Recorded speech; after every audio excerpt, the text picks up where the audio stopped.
The first ray of dawn pierced the window of the Campbell house, and at that moment Moon opened his eyes, amazed by what he saw. The guy looked at his palms and could hardly believe that time travel had really happened.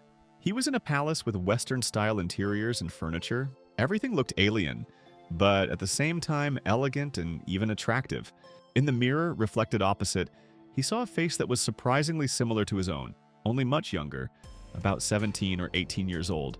Moon's heart sank and he grabbed his head in horror, trying to understand where he was and what it all meant. After a moment, he looked down, took a deep breath, and tried to collect his thoughts so as not to give in to panic. The young man was really handsome in his youth. The reflection looked so realistic that the thought did not leave. Maybe this was a created game world. But the next moment he was interrupted by his own inner voice, and dark guesses flashed one after another. What if this whole dimension shift thing is just a silly fantasy inspired by stories about trucks and middle-aged otaku? The young man thoughtfully picked up the dagger and decided to test reality with a check, because this was the only way to be sure. He made a shallow cut on his finger and scarlet drops of blood immediately spurted out, confirming the authenticity of what was happening. The blade was too sharp, and Moon Campbell screamed in pain, realizing that this was not a dream, but a harsh reality. Memories came flooding back.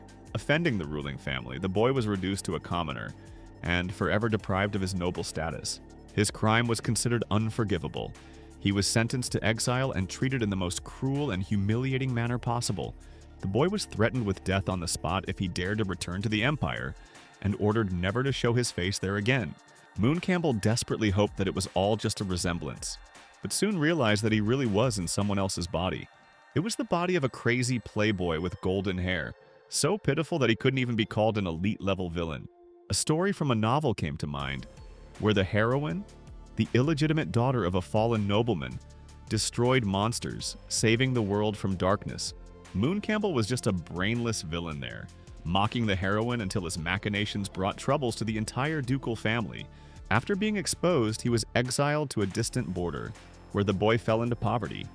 And after the 20th chapter, he was not mentioned at all. The man who could have become a worthy young master wasted his life on trifles and died a stupid death. Moon Campbell thought with sadness why he was reborn as such a fool. His dark thoughts were suddenly interrupted by a quiet knock on the door, behind which an insistent female voice was heard calling the young man by name. Utterly confused and discouraged, he exhaled and gave permission to enter, trying to hide the embarrassment in his tone and expression. A maid named An entered the room and announced that the outfit for tomorrow's banquet had been delivered at the request of the lady for fitting. Moon Campbell smiled awkwardly and replied that he understood her words, and asked her to leave the outfit here so that he could sort it out on his own. The girl thoughtfully lowered her eyes and quietly chuckled, remaining silent for a few moments. Then her gaze fell on the cut finger, and the young man quickly said that it was an accident and there was no need to worry about trifles. He could seal the wound himself with a bandage or means to stop the bleeding. Anne responded in surprise that she had not heard these strange words, but she could help stop the bleeding. Moon Campbell hesitated for a moment, looking embarrassed, then admitted that he agreed, although he felt a little confused. At that moment, the girl suddenly took his hand and carefully brought the cut finger to her lips, stopping the bleeding. Moon Campbell stared at the maid in confusion, not believing his eyes because such an act was very strange. The young lady calmly said that everything was fine and not a single drop of the young master's precious blood was wasted. Then she added in a soft tone that he should take care of himself and be much more careful in the future, avoiding such stupid injuries. Moon Campbell's face flushed scarlet, and he muttered, barely containing his embarrassment, that he would definitely remember her instruction. Anne turned to leave, and pausing only for a moment, calmly said that it was time for her to work, if nothing else was required. The door slammed quietly behind her, and the young man looked after her for a few more moments, unable to tear his gaze away. After that, he clenched his fists and tried to pull himself together, but he still couldn't believe what had just happened. Even though the situation looked a bit dirty, his head was filled with persistent and alluring romantic thoughts. The gentle black-haired maid just touched him so closely and helped stop the bleeding, leaving a strange feeling. Meanwhile, Anne walked down the corridor and kept thinking about the young master. It seemed to her that he thanked her, or was it her imagination? The girl tried to understand whether these words really sounded, because she had never heard anything like this from him before. Moon Campbell thought, he is the son of a duke. With looks, wealth, and maids, the young man remembered that the reason for his expulsion would be a substance mixed into the third sister at the coming-of-age ceremony. This disaster is easy to avoid if you know in advance. But according to the plot, he only clung to the heroine and did stupid things, ruining his own life. The young man feverishly thought about how to remain a rich gentleman and remembered when exactly the ceremony that would decide his fate would take place. His gaze fell on the table where Anne had left the outfit she had brought, intended especially for tomorrow's gala banquet. The thought pierced him. Time was catastrophically short because everything would be decided tomorrow, and one wrong step would result in exile forever. This prospect was terrifying, and the boy, in desperation, began to mentally call out to the system, hoping to find at least some kind of ally in this world. Tears of helplessness clouded his eyes. The young man thought bitterly about the cheetahs who had forgotten him, because even 5 golden tickets did not help. The ceremony was tomorrow, and he didn't know if a simple apology would help, but humiliating himself with ridiculous actions was even more pointless. And yet, he convinced himself that a real man is capable of bending over backwards for anyone, just to avoid becoming a beggar, and even humiliation is a trifle. Therefore, the hero firmly decided to run to the heroine tomorrow, fall on his knees before her, and bow 3 times with incredible speed. But suddenly the young man felt a strong blow to the head. The world shook, and for a moment his body was numb from sharp pain. Moon Campbell didn't understand what had happened. It was as if an invisible force had thrown something straight at his head. Turning around, the guy saw a book on the bed and immediately felt a sharp guess, as if lightning had pierced his consciousness. His heart beat faster. The young hero could not believe that this was really so. An unusual book lay in front of him. With reverence, he lifted the sparkling cover, deciding that his cheats had heard him after all and had not left him alone. The young man rejoiced, because the Lord had not abandoned him, and now he would cease to be cannon fodder since he had the cheats in his hands. Now he will change his destiny, challenge the world, and take life into his own hands, as befits a man who has decided to fight to the end. But when the guy opened the book, his gaze instantly filled with amazement, something that was hard to imagine. Moon Campbell shook the book in despair from side to side, but it remained motionless and did not respond to his actions. His surprise knew no bounds because the pages turned out to be completely blank. As if they were hiding a secret from prying eyes, the young man thought that the artifact probably required a special method of activation, and began feverishly going through the possible options. Remembering the setting of Western Europe, he guessed that perhaps this is where a bloody ritual would be needed to awaken the power. A moment later, a scarlet drop of blood, released deliberately, fell on the page, and it became clear that he had not been mistaken in his guess. At that very moment, bright magical rays began to rise up around the book, filling the room with dazzling radiance and power. Moon Campbell covered his eyes with his hands in fear and did not understand what was happening, but his heart was pounding wildly with anxiety. Gradually, he realized that it was his blood that was the cause of everything, and that it became the key to the magical awakening of the book. But the joy did not last long. The young man felt his hands bound by heavy iron shackles, cold and inexorable. His legs were also sealed by the unknown force of the shackles, and he realized that he was completely unable to move even a little. Moon Campbell found himself chained up, heavy chains wrapped around his body on all sides, leaving no room for escape. The guy opened his eyes and began to look around, exhausted, completely confused, and not understanding where he was. For some time, the young man's mind was shrouded in a thick fog that prevented him from thinking clearly, and it seemed as if time had stopped. But soon he noticed the bowed figure of a girl next to him, who admitted that she had been waiting too long for him to wake up. Moon Campbell croaked that it was very painful, but she calmly replied that the pain was needed to teach him a valuable lesson. The lady said that it was sad, but he himself was to blame for what happened, because he had to hurt others and cause hatred. Only then would the young man be entirely hers alone. But his heart changed, and that became a problem, because his softness prevented him from fulfilling his destiny as a dark villain. The girl added that she would still fix him with her love, no matter how long it took, and she was not going to back down. And then she ominously whispered that they would always be together, and even death could not destroy this forever sealed bond. Frightened to the limit, Moon Campbell screamed that this could not be. He did not agree and would never accept such a fate. After some time, the young man opened his eyes and was still repeating out loud the words that he did not agree to accept the imposed fate. Then he sat up in bed and thought, realizing that everything was not happening in reality, but only in his subconscious during sleep. Realizing this, Moon Campbell grabbed his head, unable to believe what had happened, because the memories seemed too real. The pain still burned on his skin, and the boy thought that the dream had been frighteningly realistic, perhaps even a prophetic omen. The book flipped through the pages and sucked a lot of blood out of him, causing the hero to lose consciousness. If this was a real cheat, then it showed the consequences of mistakes that occur when trying to change the plot, contrary to the rules. His attention was drawn to the text on the page of the book, which warned, "Do not try to change your destiny," as if it were a threatening sentence. At that very moment, his mind was enveloped in black magical energy, clouding his consciousness and seeming to implant a prohibition into the depths of his soul. Moon Campbell wondered if this meant that any intervention would result in death, and that refusal would result in a tragic end. The young man tried to convince himself otherwise, passing off wishful thinking as reality, because one can only live by breaking established boundaries. Besides, the original plot wasn't that gruesome, since he didn't remember any mention of his own death in the novel. There, the useless son of nobles simply turned out to be a tramp without skills. But now the guy was sure that everything would be completely different with him. Moon Campbell considered himself a warrior of the labor front. He thought that there was no point in clinging to noble status, because it was only a privilege of exploitation. A true warrior would always be able to earn a living with his own hands and knowledge. When the guy went down to the dining room, he happily tried the meat, the taste of which was incredible, like heavenly pleasure. His appetite grew stronger with every second. The mind-blowing smell seemed alive and awakened new feelings of delight in him. Duchess Noyes Campbell smiled and noticed that something unusual had clearly happened to her son.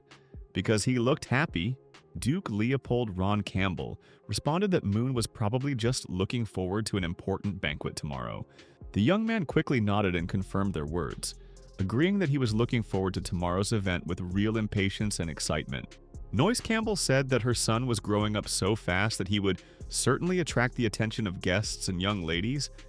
The father, in response, noted that he already had a bride, and Princess Celia would clearly become jealous. But the Duchess believed that Celia was not suitable for the boy, because she was too cold. Leopold Ron Campbell said that there was no need to exaggerate. It was impossible to find a better match for his son.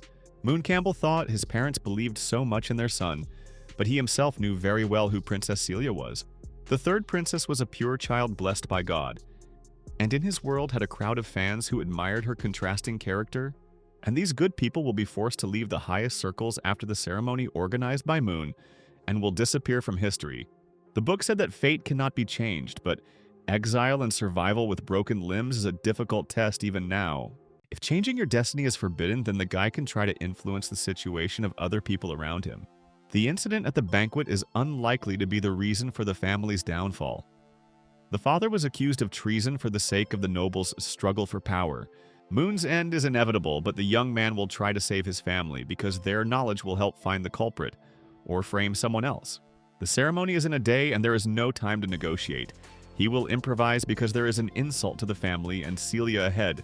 The substance will not work on the genius magician of the millennium. Besides, there was no mention of them in the memories. So, you need to get inside and slip out into the city. Check the place mentioned in the novel. Criminals and villains come there. The guy was too carried away by these thoughts. He was so lost in thought that he didn't even notice how he accidentally collided with a maid in the middle of the mansion's corridor. The guy turned to her and asked if everything was okay, explaining that he had become lost in thought and had stopped looking where he was going. At that moment, the lady looked at him in surprise and muttered that it was really Mr. Moon himself in front of her. The girl immediately began to apologize and promised that she would wipe everything and remove even the slightest stain from his clothes. But noticing the tea stain on the fabric, she froze as if she had lost her strength and was unable to take a step. The lady burst into tears, asking for forgiveness and begging not to beat her and not to throw her out into the street for such a mistake. Moon Campbell couldn't understand why people had such an opinion of him, if even drops of tea frightened them. The young man said that it was a trifle and that he would not punish anyone and asked the girl to quickly rise from her knees. These words struck the maid so much that the lady could not utter a word for several moments. She only looked. Moon noticed that her forehead was scorching hot and said that the girl had a fever and needed to rest immediately.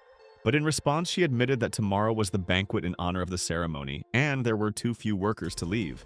At that moment, Anne approached them, and Moon Campbell noticed that she had arrived at the right time. Since the servant's work schedule needed to be changed, the young man turned to the maid and asked her name. The frightened girl quietly replied that her name was Noel. Anne reminded that tomorrow there was a ceremony in honor of the master, and all the maids were busy. The workload would become unbearable if someone was let go, but the guy said that they had to find new people who could be hired temporarily and thus solve the problem of shortages. and bowed, promising that she would convey everything to the head maid and assured him that he need not worry.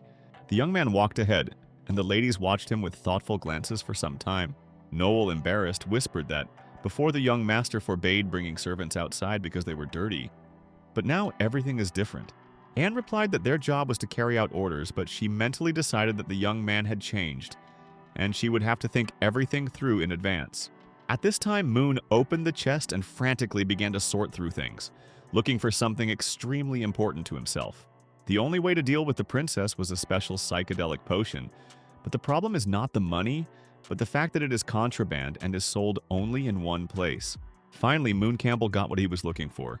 His former self a real scumbag. He was able to get hold of a rare thing. In his hands was a VIP pass to the black market, which was exactly what was needed to carry out his plan. Meanwhile, night had already fallen outside and a cart with a horse was slowly approaching the massive fortress.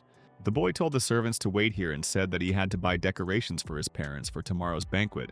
He stepped aside and turned around to look at his close associates, making sure that they understood the order.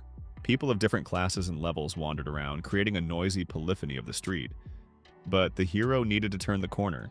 Moon Campbell recalled the route, and if he was not mistaken, the city of Belrand had a deep sewer outside the capital. The young man walked forward, lighting the way with a bright torch, and was sure that the entrance should be somewhere nearby. But suddenly a dark figure appeared right in front of the guy and sternly ordered him to stop.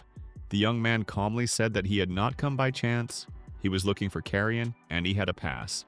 After that, they let him through, and the guy froze on the threshold, amazed by what appeared before his eyes.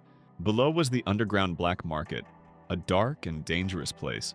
Potion ingredients were sold along the aisles, and synthetic magical beasts languished in cages, the atmosphere reminiscent of a creepy fantasy fair. It was here that the heroine would later find one of her comrades. But now the young man was concerned with something completely different. As he stepped inside, he was greeted by a mysterious masked man who greeted the new guest with a friendly expression. The seller asked what exactly was needed. Moon Campbell voiced his request. He needed a colorless and odorless potion that could knock out a magician for several hours. The merchant nodded understandingly, noting that the rich loved such entertainment, and even offered a discount on the slaves. But Moon Campbell abruptly refused and headed for the exit. Then the seller stopped him and said that he had such a potion. After that, he added that it was quite rare, but for the sake of the client, he would look for it and asked to wait a little. The guy thought that the stranger's voice was changed by magic, and his face was hidden under a mask. His body was completely covered with fabric. It was extremely difficult to judge his gender. Meanwhile, the salesman reached for 2 bottles in the far box, at which point Moon Campbell had little doubt that there was a girl hiding behind the mask. The lady is probably beautiful, but hides her identity in order to survive in a place where all sorts of people hunt. And if you establish a good relationship with her, you can get valuable help after the expulsion. As he waited, the bell rang and the door began to open slowly. A new customer appeared on the threshold, completely wrapped in a long cloak. The man who entered quietly said that he was looking for a strong substance that would not leave magical traces. The seller replied that it would only take a minute to search, but was surprised by such a rare request. Moon Campbell looked closely at the figure, caught a slight scent, and decided that it was also a woman. The young man thought that such a drug could only do harm, but he did not try to dissuade her. In his thoughts, he asked forgiveness from the unfortunate guy to whom she would decide to pour it. Meanwhile, the saleswoman took 2 elegant bottles out of the box. Moon's gaze lingered on the bright colors of the contents that caught his eye. But the woman assured that the color would not be noticeable in the drink, for example in red wine, and added that even 1 drop is enough to put a huge elephant to bed for 3 hours. Moon Campbell asked in surprise whether the potion was really that powerful if only a drop was enough. The seller explained that buyers get what they pay for and can try out the goods, but caring for them costs 5,000 EMs per hour. This is a rare sleeping pill, Song Nang Kiao. The price per bottle is 130,000, and no bargaining is allowed. The stranger replied that she did not have such a sum and offered valuable information in exchange for money. The saleswoman frowned and thoughtfully scratched her chin, because 130,000 is really serious money. The woman in the cloak calmly stated that the information was worth it, since some were willing to pay even more. The lady took the envelope and said that she was first obliged to carefully check the information given to her. After reviewing the contents, she found it interesting, but wanted to make sure the facts were true. Then the woman noted that such trust and the transfer of information itself are really valued more highly. The customer thanked her for the deal, carefully took the bottle and headed towards the exit of the store. Moon Campbell held out the card and said that was how he would pay for his purchase. The saleswoman smiled mysteriously and warned him not to lose the bottle, and then handed him a gift. She added that in combination with the red potion, the effect would be amazing, and there was no doubt about it. Moon Campbell thanked her and clarified that he would also like to know about the information that the stranger had sold. The saleswoman asked him with a sparkle in her eyes if he really wanted to buy it. It was great. After these words, she showed a 9, and Campbell decided that she was talking about a price of $90,000. However, the lady sarcastically corrected that the amount was $900,000 and smiled slyly in response. Campbell held his gaze for a moment, but then coldly said he refused and headed for the exit. The young man understood that the woman greedily wanted to increase her profits 7-fold. Right before his eyes, this was too suspicious. The black market requires partners with honor. Otherwise, you will become a victim. Moon Campbell walked out, and the saleswoman waved at him. After this, the lady thoughtfully removed the annoying hood and breathed a sigh of relief. It seemed to her that tomorrow would be a simple ceremony for the pathetic heir of the Campbells, without any unnecessary surprises. But who would have thought that a princess would appear at the banquet, and that strangers would be hired in the mansion due to a shortage of servants? A thought flashed through her mind. The second prince disliked his sister, and Duke Raymond was at odds with Leopold. She could sell the information to both sides. 2 birds with 1 stone. Meanwhile, a new night had come, and life was in full swing at the Campbell Palace, enlivened by the arrival of noble guests. Leopold Ron Campbell and his son personally greeted the dear guests of honor who arrived for the celebration.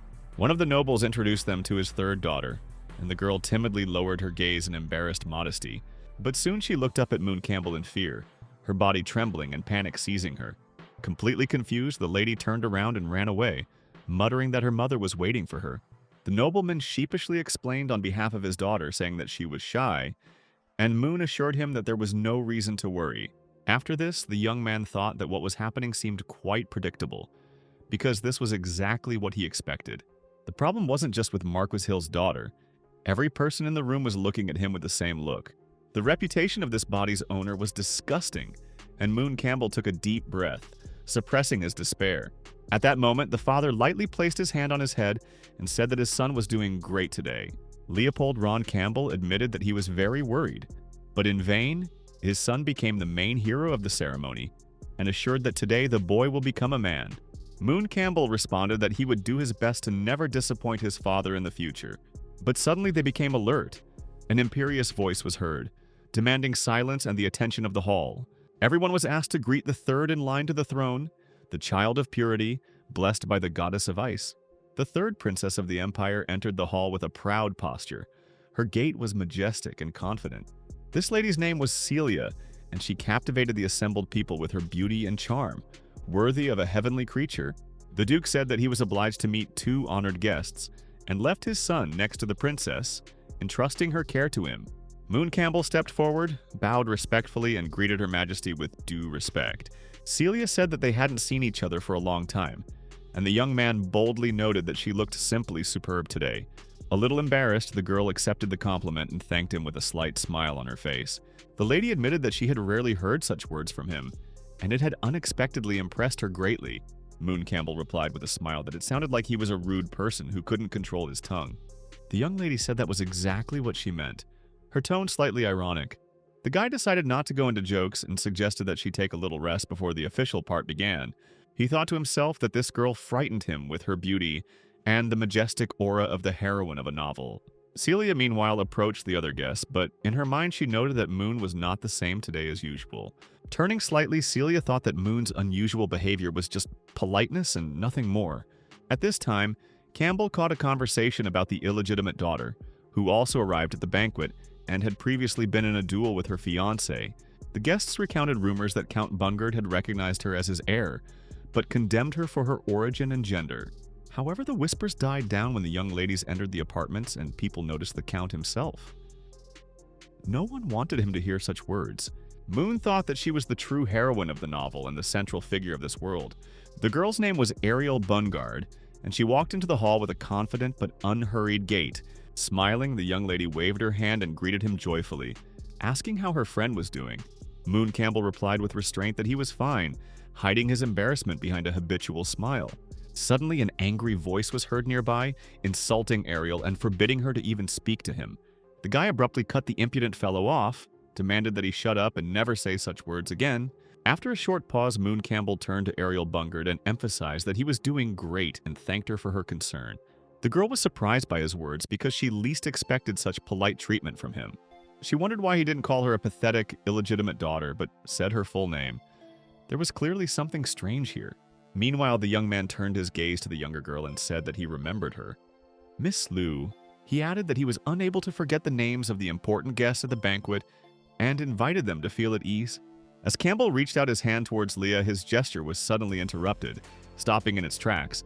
Ariel Bungard asked suspiciously what he was up to, since his behavior seemed too unusual. The young man's attempt to justify himself was interrupted by her cold words, which sounded harsh and confident. The lady stated that she came only for his father's sake, but warned him not to even think about pestering her, because that would never happen. After these words, she took Leah by the hand and, without turning around, led her with her into the depths of the hall. Moon Campbell thought that the body's previous owner was too narrow-minded and their brief meeting had not changed anything. The hero decided that this evening would finally separate their paths. She would become the savior, and he would take care of his life. Soon, together with his parents, the young man ascended the podium to address the assembled nobility. After completing the coming-of-age ceremony, Moon Campbell gave a speech and was recognized as the official heir to the family. But the guy clearly understood that this title would last only one night if the plot remained unchanged. As his fiery performance came to an end, the young man took a breath, releasing the pent-up tension. Now it's time to move on to the next step and put the pre-prepared plan into action. Moon Campbell turned his head to look for Miss Celia among the guests. Sometime later, he finally noticed her and firmly decided to proceed with his plan. Coming closer, the young man politely apologized that the host of the evening had behaved rudely and ignored the princess. He then admitted that he would be over the moon if she agreed to share a dance with him. Celia replied good-naturedly that she held no grudge, and on the day of his ceremony, she had no right to refuse.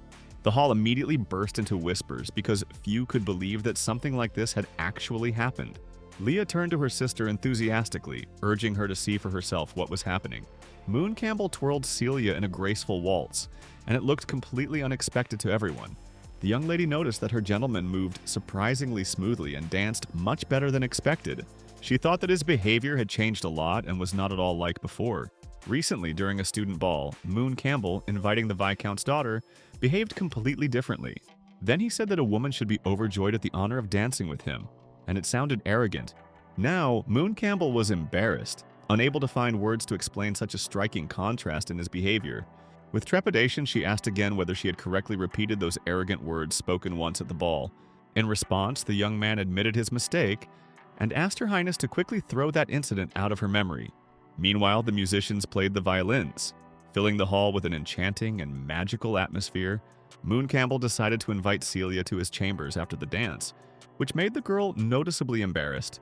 However, he hastened to clarify that he would not cross any boundaries, but only wanted to discuss the upcoming engagement. A little surprised, the princess asked again if she had understood his proposal for a conversation correctly. The young man said that he understood her dislike of a political marriage that would only benefit the emperor and his father.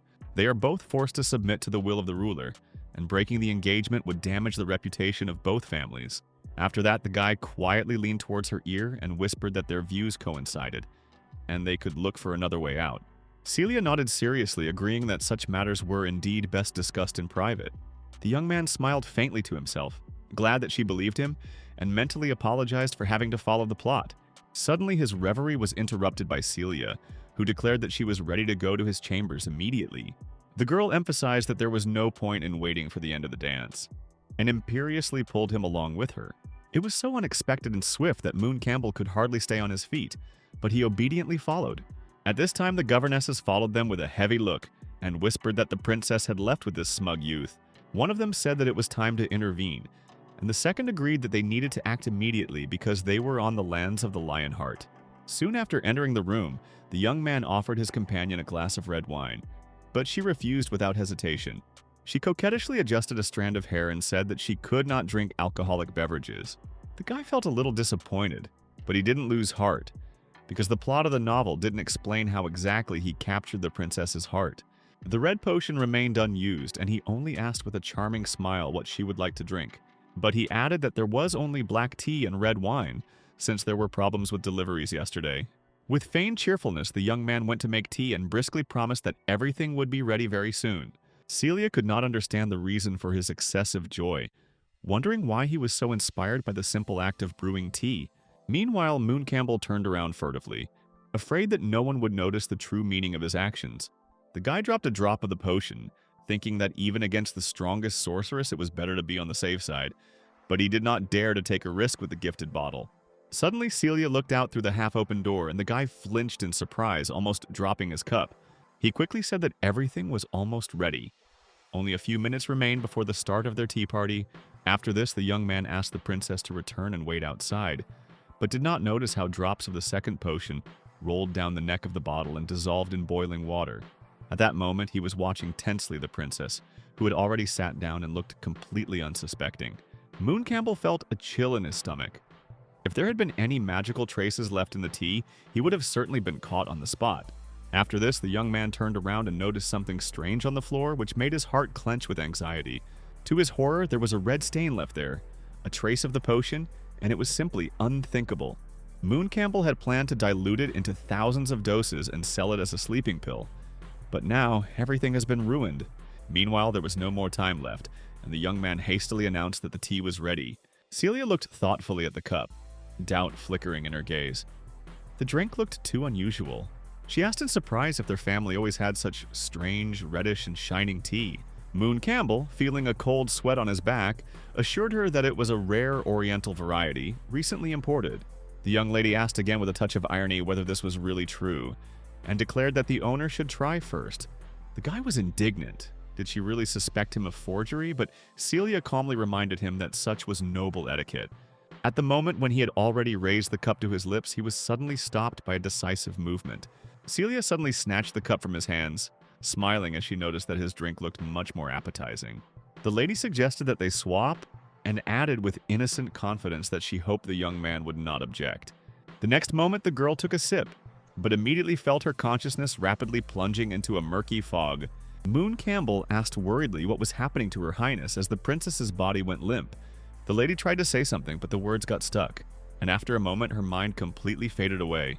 The cup slipped from his fingers, flew down with a ringing sound, and could have smashed on the floor at any second.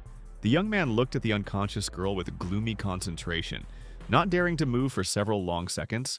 He understood that he was smart enough to mix the potion into both cups, and the black market did not let him down. A drop really can bring down even an elephant.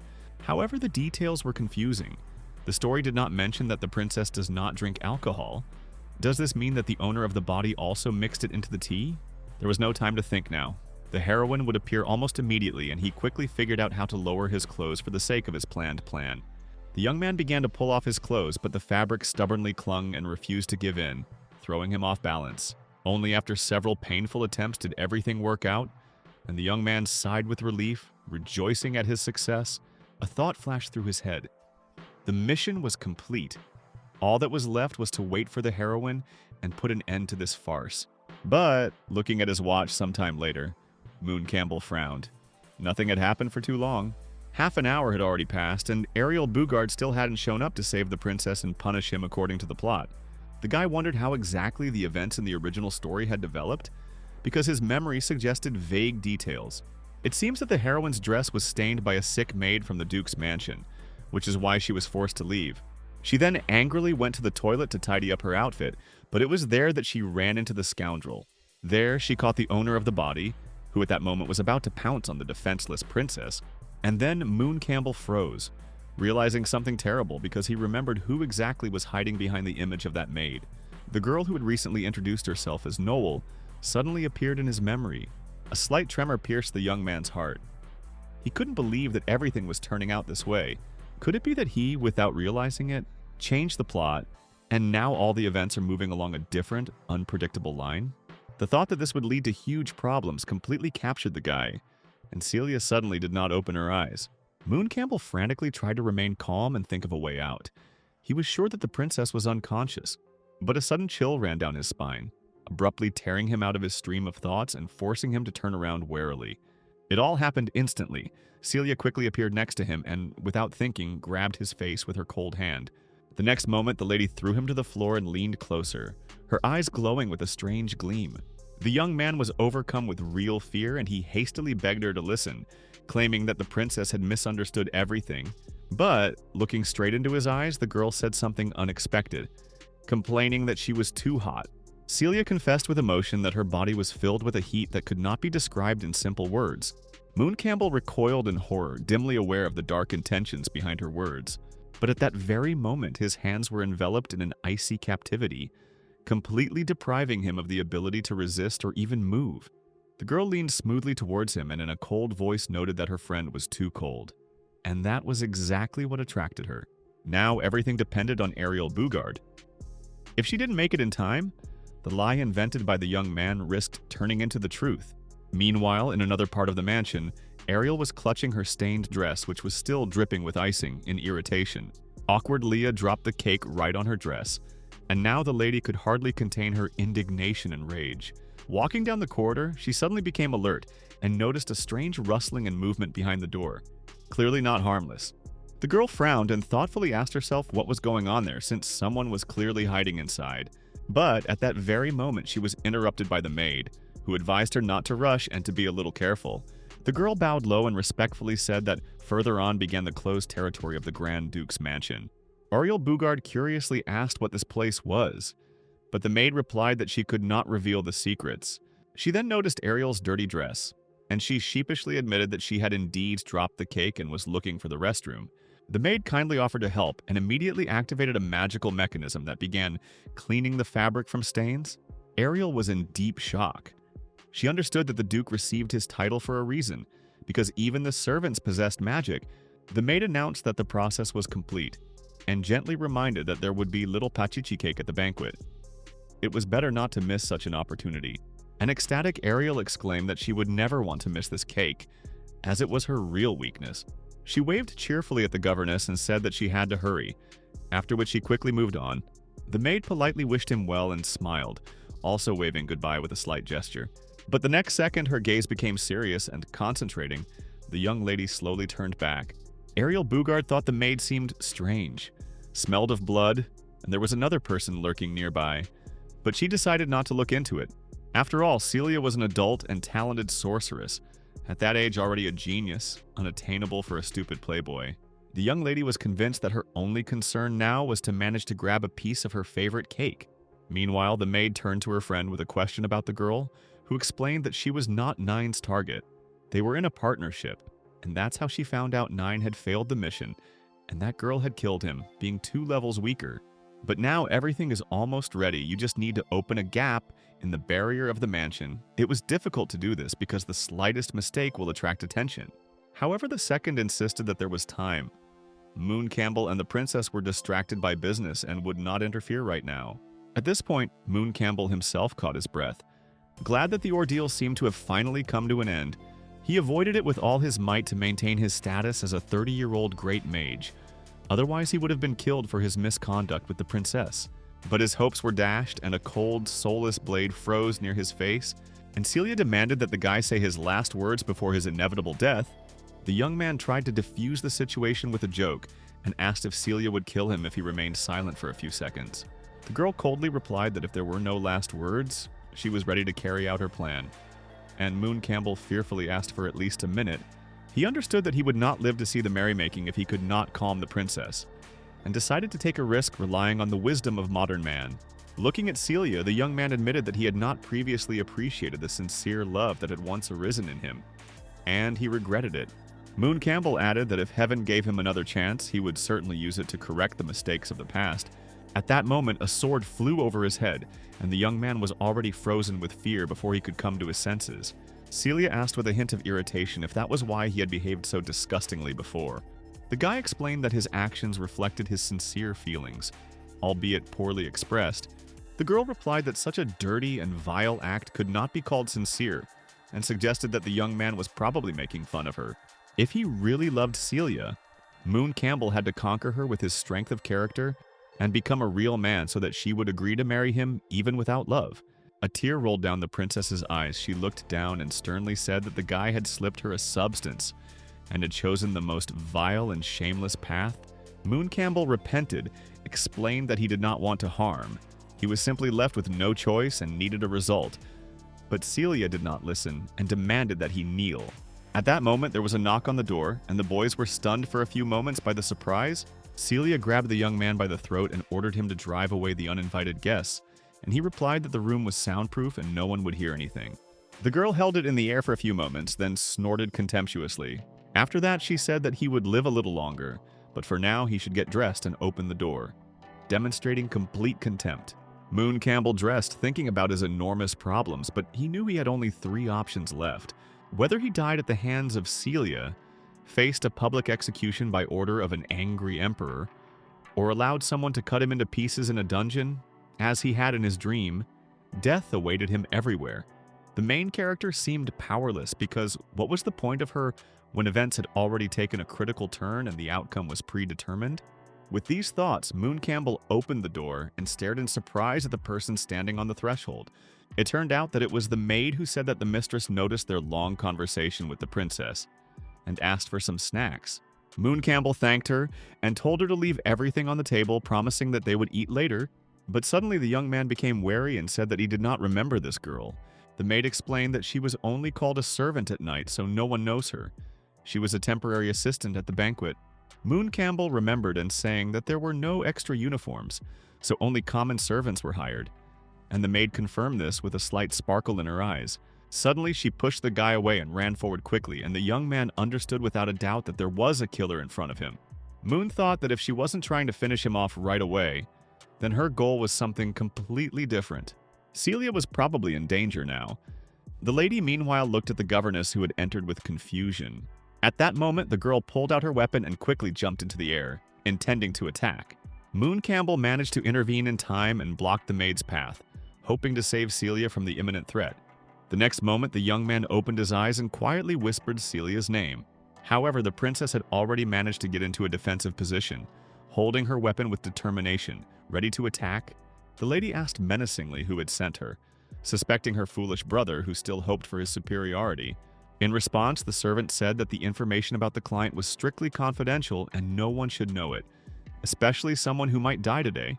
Thus, the third princess of the empire is in mortal danger today in the duke's mansion. But suddenly there was a powerful explosion, and the maid was thrown to the side as if she had collided with an invisible force. She slid across the floor and managed to stop herself, keeping her feet and not losing control of her body. It was a powerful magical attack, so strong that even the teachers of the Holy Magic School would not have had time to react and stop it. But soon the lady heard words that the ice takes the form of frost and turns into a spear, giving its owner supreme power.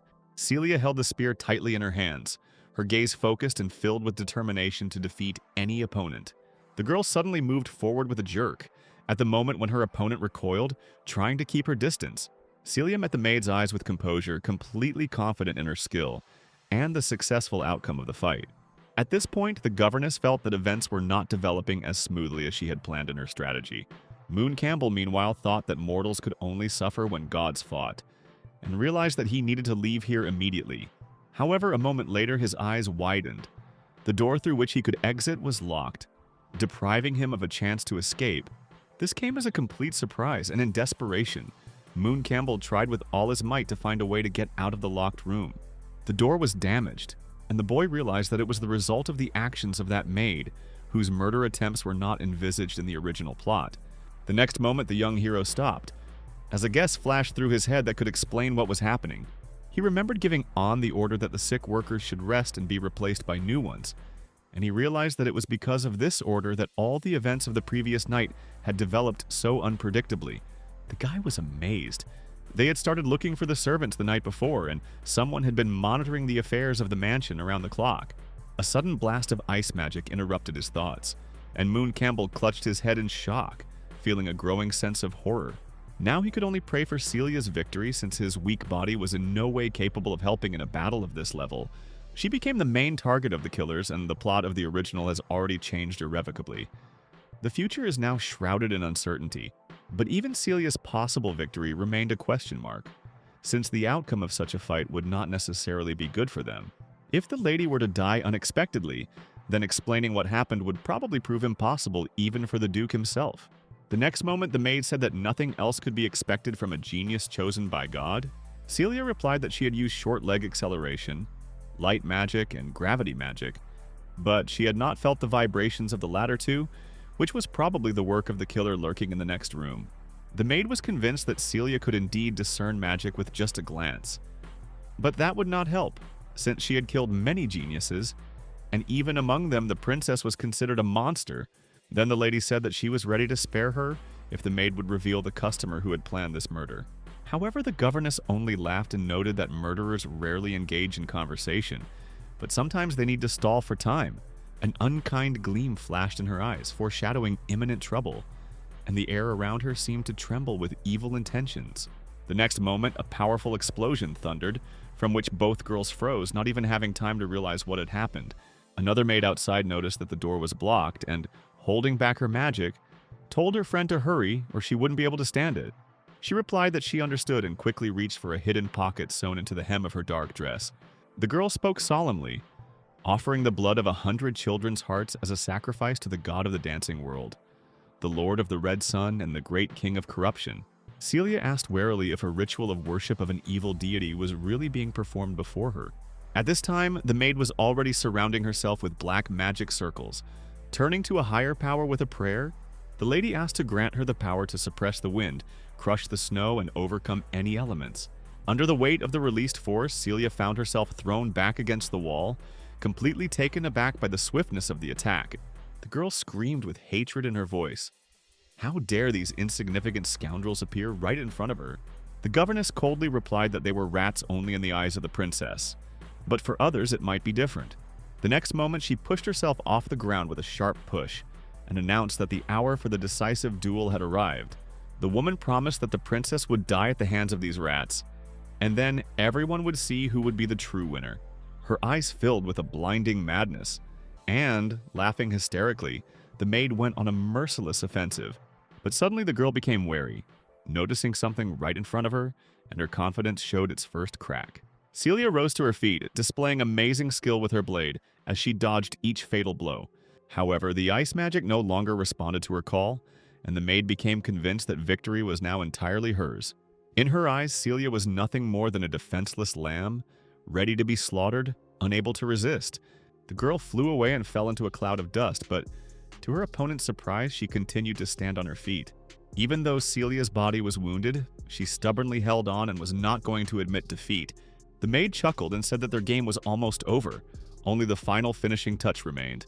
She was already prepared to deliver the decisive blow and was ready to do so without the slightest hesitation. But suddenly something went wrong, and the young lady froze for a moment, having encountered an obstacle. It turned out that someone stood in her way, preventing her from completing the deadly attack. Celia looked at him in confusion, not believing that this particular guy had decided to intervene in a deadly fight. At that moment, the governess brought her blow to the end, and Moon Campbell stood frozen in shock before her blade. The princess could not hide her stupor, and had difficulty understanding why he had decided to take such a desperate step. The young man coughed, barely able to stay on his feet, but he knew why he did it. He knew that the maid's true target was only Celia, and for her sake he went out to meet the blow. In reality, Moon Campbell should have watched the princess die with indifference. But something inside him went wrong. He simply could not escape and decided to intervene, even if it threatened mortal danger. Clutching the blade in his hands, the young man turned to his girlfriend and hoarsely asked what she was still waiting for. But Celia was too shocked by what was happening and just looked at him, unable to look away. The maid screamed contemptuously that Moon Campbell was nothing but a pathetic and useless fop. She added with hatred that the guy had no right to interfere in a showdown that did not concern him. However, Celia finally came to her senses, and like an enraged tigress, she rushed forward, ready to fight. Swinging her weapon with determination in her eyes, the lady sent the maid flying with one powerful blow. The stunned opponent collapsed to the ground, losing all confidence and completely broken. Celia took a deep breath and quietly told herself that this was the end of the bloody confrontation. Moon Campbell coughed convulsively, clutching the wound on his side from which scarlet blood was increasingly flowing. Celia bitterly noticed that the magician from the next room had fled, and asked if it was really the young master who had hired her enemies. She didn't understand why the young man saved her, because no one would know if she died here. The perfect cover. Through his hoarse voice, Moon Campbell managed to squeeze out that none of this mattered anymore. He had to conquer her honestly and openly like a man, and this act was proof. For the princess, his actions were a real feat, and Moon Campbell barely breathed as he continued his confessions. Celia coldly replied that he would bleed to death in 10 breaths, and suggested that he leave the last words for his parents. But the guy croaked that it would be better for such a problem child to disappear without a trace, so as not to disturb them.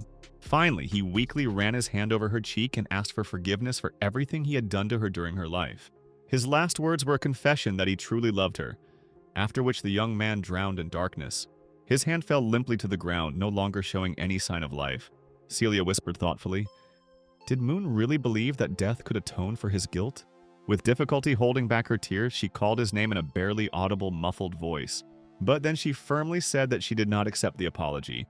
He was obliged to live and pay for his sins. Meanwhile, Moon himself seemed to be floating in emptiness, no longer feeling any pain or fatigue, only warmth and peace. It all ended in death, and he realized that he had made his choice, acted like a hero, and had not lost anything important. But suddenly the young man felt himself rise again, and he realized that this was where he had lost, because fate had given him a chance, but he did not want to be a scoundrel, indifferent to the pain of others, like the previous owner of his body had been. At that moment, magical currents began to thicken next to him, tightly wrapping around him from all sides. A mysterious book opened before my eyes, full of information about human weaknesses and their progress. The book insisted that he must continue the fight, but Moon Campbell painfully objected. Do they really want to drag him back into the nightmare of the dungeon, like a wild animal that is not allowed to reveal its strength? However, the magic had already happened, and after a short moment, his consciousness began to dissolve in the glow of the book.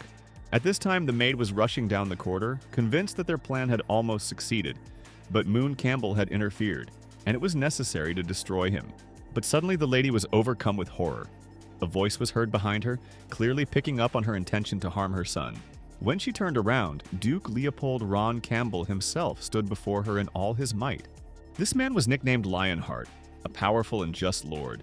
The man came closer and coldly remarked that he was flattered by her knowledge of his identity, but did not recall a lady among the guests, and he asked her directly why she dared to show up without an invitation, and demanded that she explain her words about the boy. Behind the Duke, a formidable magical lion rose up, engulfed in flames exuding fury and majesty. Meanwhile, Moon Campbell lay quietly in bed, as the first rays of morning timidly touched his face. The guy heard a quiet voice nearby and with difficulty asked who was next to him in this room. Anne leaned over and replied that it was she, asking how the young gentleman was feeling and whether it was worth calling a doctor. Moon Campbell shook his head, said there was no need, and admitted he just wanted to go to the toilet. But a sudden pain in his chest pierced his body, causing him to stop and freeze. Completely exhausted, the young man collapsed, and only Anne's quick reaction allowed her to catch the young master. Moon Campbell grabbed his head, his body weakened, his legs gave way. But the girl calmed him down, said that it was her job, and there was no need to go anywhere because there was a potty nearby. This prospect struck the young gentleman unpleasantly, and he asked doubtfully whether they had really prepared a pot for him. Anne confirmed that his fiancée did not want to shift the care into other people's hands, but it was she who was obliged to give medicine, wipe his body, and even resolve such issues. The girl recalled that the gentleman had been unconscious for several days, and his constant grumbling and heavy appearance clearly showed how bad he felt. After these words, the young lady cautiously offered to help him with the toilet, but Moon Campbell waved his hands in horror, refusing her care. The young man said that he had already woken up and therefore did not want to ask Anne for help in solving this delicate problem. Anne nodded and stated that she would act as the young master wished. Suddenly, Moon Campbell felt strong arms grab him, making him freeze in surprise. The maid quietly said that it would be faster and more convenient this way, so there was no point in resisting.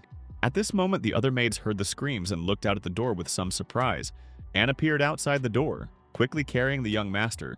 Moon Campbell covered his face with his hands. The feeling of shame was so strong that it was almost too much to bear. The guy had a hard time persuading Anne to wait outside the door while he was in the restroom to avoid complete embarrassment. The girl left, slightly offended, slowly walking down the corridor and not understanding why he was refusing help. After some time, the maid helped Moon Campbell back into her room and sit down on the bed. The boy learned that he had been unconscious for 3 whole days and worriedly asked what had happened to his wound. The maid replied that Her Highness Celia had called the head physician of the Magic Corps to personally examine and heal him that evening.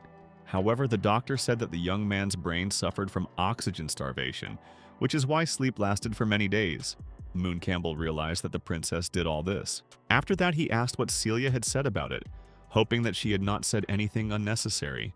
And when An replied that the princess preferred to remain silent, the young man breathed a sigh of relief. But the next moment, the maid remembered that Celia had, after all, spoken with the emperor himself. The killer's target was precisely her, and the instigator turned out to be the underground black market. The emperor was furious, sent troops there, and many people were arrested and killed. The Duke caught 2 murderers and beat a confession out of them. But the investigation, which affected the entire aristocracy, miraculously passed his family by. Most likely this was due to the influence of the princess herself. And Moon Campbell breathed a sigh of relief. The maid scared him a lot, and it would have been better if she had spoken in more detail right away. Because the gentleman has a weak heart. Anne looked into his eyes and asked why the young master was so nervous, whether he and the princess had done something that could not be spoken about. The guy quickly objected that this couldn't be because he might be bad, but he certainly wasn't stupid. Anyone would lose their head for touching the princess. However, the maid only looked at him thoughtfully and remained silent, as if she did not fully believe these words. Then she suddenly asked if it was true, her voice sounding with a hint of doubt. After that, Anne reminded him that it was time to take the medicine. It had already cooled down, and handed the young man a spoon with a thick black liquid. Moon Campbell obediently drank the offered potion and at first felt no effect. But a second later, I felt my mouth burn with an incredible and contradictory taste. It was so disgusting that the young man could not resist and exclaimed why the medicine was so bitter. Anne explained that it was a tonic to restore the blood, and knowing his dislike of bitter things, she added a little sugar to it. At that moment, the muffled whispers of the maids could be heard from behind the door. They were saying that the young master was furious and that everyone would get it now. The guy always beat people with a whip for bitter medicine. And although Noel claimed that he had become softer, this time An would definitely get it, so it was worth informing the Duchess. Moon Campbell shouted loudly that everything was fine and told no one to say anything. He stated that it was a common medicine, and if necessary, he would easily drink it without a drop of complaint. As proof, the guy drained the cup of disgusting liquid to the bottom in one gulp. The maid slammed the door in confusion and looked at each other, still puzzled. At this time, Moon Campbell felt an incredibly acrid taste in his mouth, which literally made his jaw ache. After a few seconds, he could not bear it any longer and, exhausted, began to vomit furiously. Anne noticed that the medicine cannot be taken in one gulp. It causes severe nausea, so she gave it in small spoons. When the guy came to his senses a little, the maid reminded him that for full recovery, he needed to take this potion twice more. Moon Campbell let out a breath of despair. It was bitter to the point of horror, even more bitter than his own life. Meanwhile, Anne poured tea and noted that it was still too early to eat. But if the young gentleman was hungry, she could organize a snack with cake. Moon Campbell gratefully accepted the plate of cake and said that Anne had been working really hard lately, so he would talk to his mother about giving her a raise. The girl replied that the Duke and Duchess would be worried, so she went to report everything to them. But finally, the lady remembered and said that in the morning he had received a letter from the palace, which she had put in the locker, and the gentleman could check it later. Moon Campbell thought he would do it later, continuing to enjoy the unique taste of pachichi cake. However, when Anne was about to leave, the young man stopped her and said that he had one more question. He admitted that he could have eaten 10 pieces of pachichi, but how could she have made him drink that bitter stuff while he was unconscious? The girl was silent for a moment, and the hero noted that he was simply curious, since it was unlikely that they used stomach tubes here. Anne explained that everything was as he imagined. The lady put some sugar in her mouth. Moon Campbell looked after her thoughtfully and quietly said that now everything was beginning to make sense. But a moment later he realized what he had heard and fearfully wondered how it had happened. And whose mouth exactly was she putting sugar in? His or hers? A sharp guess pierced the guy's mind. And indeed, in reality, everything turned out to be much more prosaic. Meanwhile, the young maid went outside and calmly went about her business. The guy was surprised at what a fool the owner of the body was. His father was influential, his mother was beautiful, he was handsome, and he was also loved by such a girl. He was not satisfied with the life of a rich gentleman, and for some reason he got into a quarrel with Ariel. Suddenly, Moon Campbell thought that the transfer of the medicine even looked romantic. But he remembered that this was not the first time. The first time this happened was with Princess Celia, when she approached him after fainting. The young man sat up in bed, alarmed, and gasped. It turns out this was his first kiss. The next moment, he picked up a letter in which Celia wrote that he could now be considered a real man. The guy breathed a sigh of relief.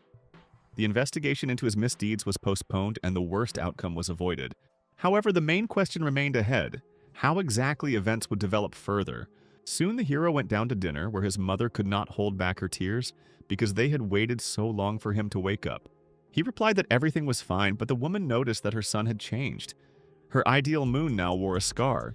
Moon Campbell said it was nothing, he was just a little weak, but overall he was feeling fine. Leopold Ron Campbell supported his son. The wound was minor, the scars adorned the man, and he also saved the princess. The young man wanted to know everything about this incident that had so suddenly taken away the peace of their home. The father said that 3 assassins were involved in the assassination attempt. 1 broke the barrier, the second was killed by the princess. The third was hiding in the sewers. He sent the 2 survivors to the palace. They were recognized as bounty hunters. These were not suicide bombers or professionals, but mercenaries who had long served the black market and worshipped the evil god, the King of Withering. Moon Campbell realized that the novel gave a truncated picture. He did not remember such a group. Perhaps it was only mentioned in passing. The Imperial Guard confirmed that the group has existed for many years and takes on any orders, even killing relatives for gold. The boy heard that his father had already gathered people and completely destroyed the disgusting organization. Noyce Campbell said that her husband, the first Grand Duke of the country's founding, who had received the title for his military services, vile murderers had harmed their Moon, and they could not leave it unpunished. Moon Campbell replied that he had no doubt about it, but wanted to know if the customer had been identified. The Duke said that all those arrested were cursed, and if they were mentioned, their name would burn them alive. His Majesty, in a rage, ordered the destruction of the black market, and then ordered an investigation of the nobility, with princes, dukes, and marquises becoming suspects. Moon Campbell thought father destroyed the black market. But in the original, this event looked different. There, the reason was an order to kill the emperor's favorite concubine, and after her death, he angrily cleaned out the underground. The brutal purge lasted 3 months. There were so many victims that the sewers were stained crimson. This nightmare went down in history as the Blood River Massacre, but all this was supposed to happen in 2 years, which means the concubine will survive, and there will be no river of blood. This incident was a turning point in the plot, as Ariel was participating in an auction and was caught up in the chaos. The lady found herself in danger many times, but her title as a heroine protected her, and her power grew rapidly, with the events of Blood River becoming a stepping stone from the Academy arc to the world-saving arc. Now, it's unclear how Noel's 2 days off could have started such a chain reaction. Everything is confused, and it will no longer be possible to return to the original plot. His parents and relatives asked him to rest, but the boy understood that he couldn't relax. The plot had deviated, the future had become foggy, and his knowledge had lost its value. Now survival depended only on effort. The young man looked into the notebook and wrote down, "Survive. Escape from torture. Become stronger and do not trust the book." He could be locked in a dungeon and torn to pieces, so one had to be careful with prophecies because Moon did not know what would lead to such an ending. If it's not Ariel or Celia, then who is it that harbors such hatred towards him? Thoughts were tearing his head apart, but the hero decided not to delve into the chaos and focus on what was achievable. The Duke's son has ways to become stronger, but the owner of the body wasted his time, having mastered only a simple light spell in a year at the academy. But his physical form is not bad. He has reached the upper limit of the 1st level, although the top is still out of reach. Even the 5th level was useless because Ariel and Celia were chosen by the gods. And such people rise above the systems, and are able to rise above the heavens. The goddess of ice granted Celia the power at birth, and since childhood she has controlled the elements effortlessly. The priests who gained power through prayers and offerings were nowhere near her. And then comes the real cheater, Ariel, who had a lot of gods on her side in the later chapters. The gods are connected to her, the lady can call them for help. Even the current Ariel surpasses him physically. She is capable of defeating an opponent 2 levels higher, be it a warrior or a mage. Against her background, Moon Campbell looks pathetic and lags behind in everything. Therefore, his first goal should be to develop the power to defend against Ariel. His cheats are incomparable to her advantages. But after the assassination attempt, new abilities awakened. So, you need to call upon the Black Book and find out more about everything. The magical energy responded immediately and appeared in his room at the first call. But suddenly the book hit Moon Campbell in the soft spot, and the pain was severe. The guy growled. If they wanted to kill him, they could have done it directly without such strange attacks. A moment later, he became alert and carefully studied the pages of the book. To his surprise, all the events of the last few days were recorded there, including the moment when Celia threw him to the floor. Suddenly, the young man's gaze fell on the lines where the word killer was written in red letters. Immediately, he was enveloped in magical red energy, and Moon Campbell knew that this should not happen again. The young man asked the book to warn him in advance next time, because he was completely unprepared for this. But a moment later, the boy realized that he was in another place. A spacious castle inside a black book. It was dark in there, but it was definitely not the dungeon where he was tortured. The space felt strange. The next moment, he heard footsteps behind him and was momentarily stunned. Moon Campbell turned around and asked loudly who was behind him, fear in his eyes. At that very second, the young man felt a shadowy step, and his opponent struck him with a sharp movement. The boy felt blood flow from the wound, and a moment later everything became foggy. It turned out that it was the maid who was actually the killer. In fear, Moon Campbell cursed, realizing he was alive and in his room.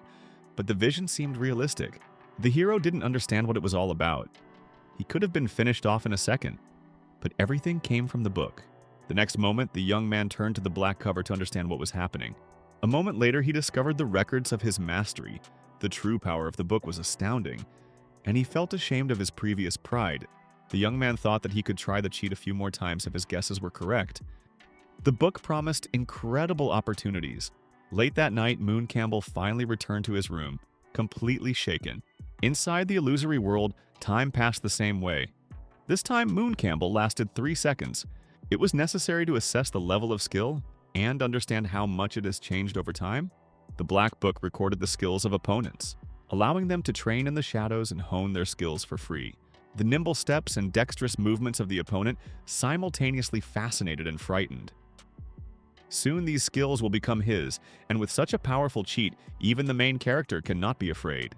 It was not yet clear how the speed of skill acquisition was related to the growth of mastery, but he decided to practice.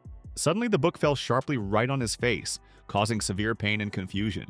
The next moment turned into an incredible fight. The killer girl dealt blow after blow. Utterly disconcerted, Moon Campbell had no time to resist and could not react in any way. At that moment, Anne knocked on the door of the room with a tray containing medicine. The lady looked inside and noticed that the young gentleman seemed to be sleeping. He was completely wrapped in a blanket and snoring innocently as if he were a child again. Anne couldn't help but smile. Despite his adult age, the guy slept like a baby. The scene was so sweet that she couldn't look away for a moment. The medicine kept the heat with magic, and Anne decided not to disturb it while the master was resting. A moment later, the girl left the room and went about her business. Meanwhile, Moon Campbell continued to take hits in this unequal fight. The guy swore nervously, and his opponent attacked mercilessly from all sides. The difference in strength was obvious, and the opponent's bullying had no mercy. However, the young man was determined to win and continued to train hard. In the morning, Moon Campbell was completely exhausted. But during the night, he made 185 attempts and managed to hold out for 30 seconds. The hero felt a sharp pain that pierced him and forced him to rise. Confused, the boy grabbed the table and grabbed the cup with the medicine. After this, Moon Campbell fell and grabbed his head, which was in severe pain. He tried to get up, but his strength was leaving him with every second. After a while, the pain subsided and the young man felt a little better. You can't die in an illusion, but the sensations of pain were real. Almost 200 deaths were enough to wear him out. The hero returned there again and again, trying to avoid a fatal blow, but to no avail. Now I am focused on something else. I need to evaluate my progress. Moon looked hopefully at the book to see how far he had come, and I found only a couple of levels that I was still inferior to the killer, but I realized that it would be easier further on, and so I eagerly decided to immediately try out my new skills in practice. The hero released the Shadow Step skill and quickly rushed forward. After a moment, he stopped and looked around to assess the situation. Everything worked out exactly as Moon had expected in his wildest fantasies. However, despite this, my legs were very sore, reminding me of the need for rest. The pain was so bad that he was surprised that no one had warned him, since the procedure was indeed dangerous. Moon realized that this skill could not be learned at the first level of a warrior. The Academy mentioned that combat techniques require special energy and second-level control. There was little strength, so it was necessary to adjust plans and first find a teacher. Classes will start soon at the Santa Maria Academy, but most of the teachers, mages, and strong warriors are almost gone. Magic in this world is so convenient that there are very few people with a fighting mindset, and even money does not guarantee success in finding a teacher.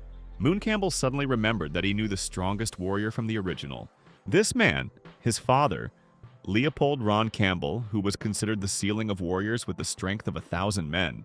The most famous warrior of the century, he served in the Prince's Guard from a young age, later leading it, suppressing rebellions and stabilizing the country under the new emperor. He soon became the border marshal, fought battles, forced the demons to retreat, returned in triumph, receiving the title of Lionheart from the emperor and becoming the only duke. He knew no defeat, be it from rebels, demons, or enemy countries, and was ready to destroy even a mongrel if it threatened the empire. Moon Campbell realized that he would have deserved a miserable end if he had not noticed that the greatest treasure was next to him. He doesn't need academies and other people's teachers. The best mentor is already nearby, and it is his own father. The young man decided to become a recluse and study diligently. But his bold thoughts were interrupted by a sudden knock on the door and the voice of the maid.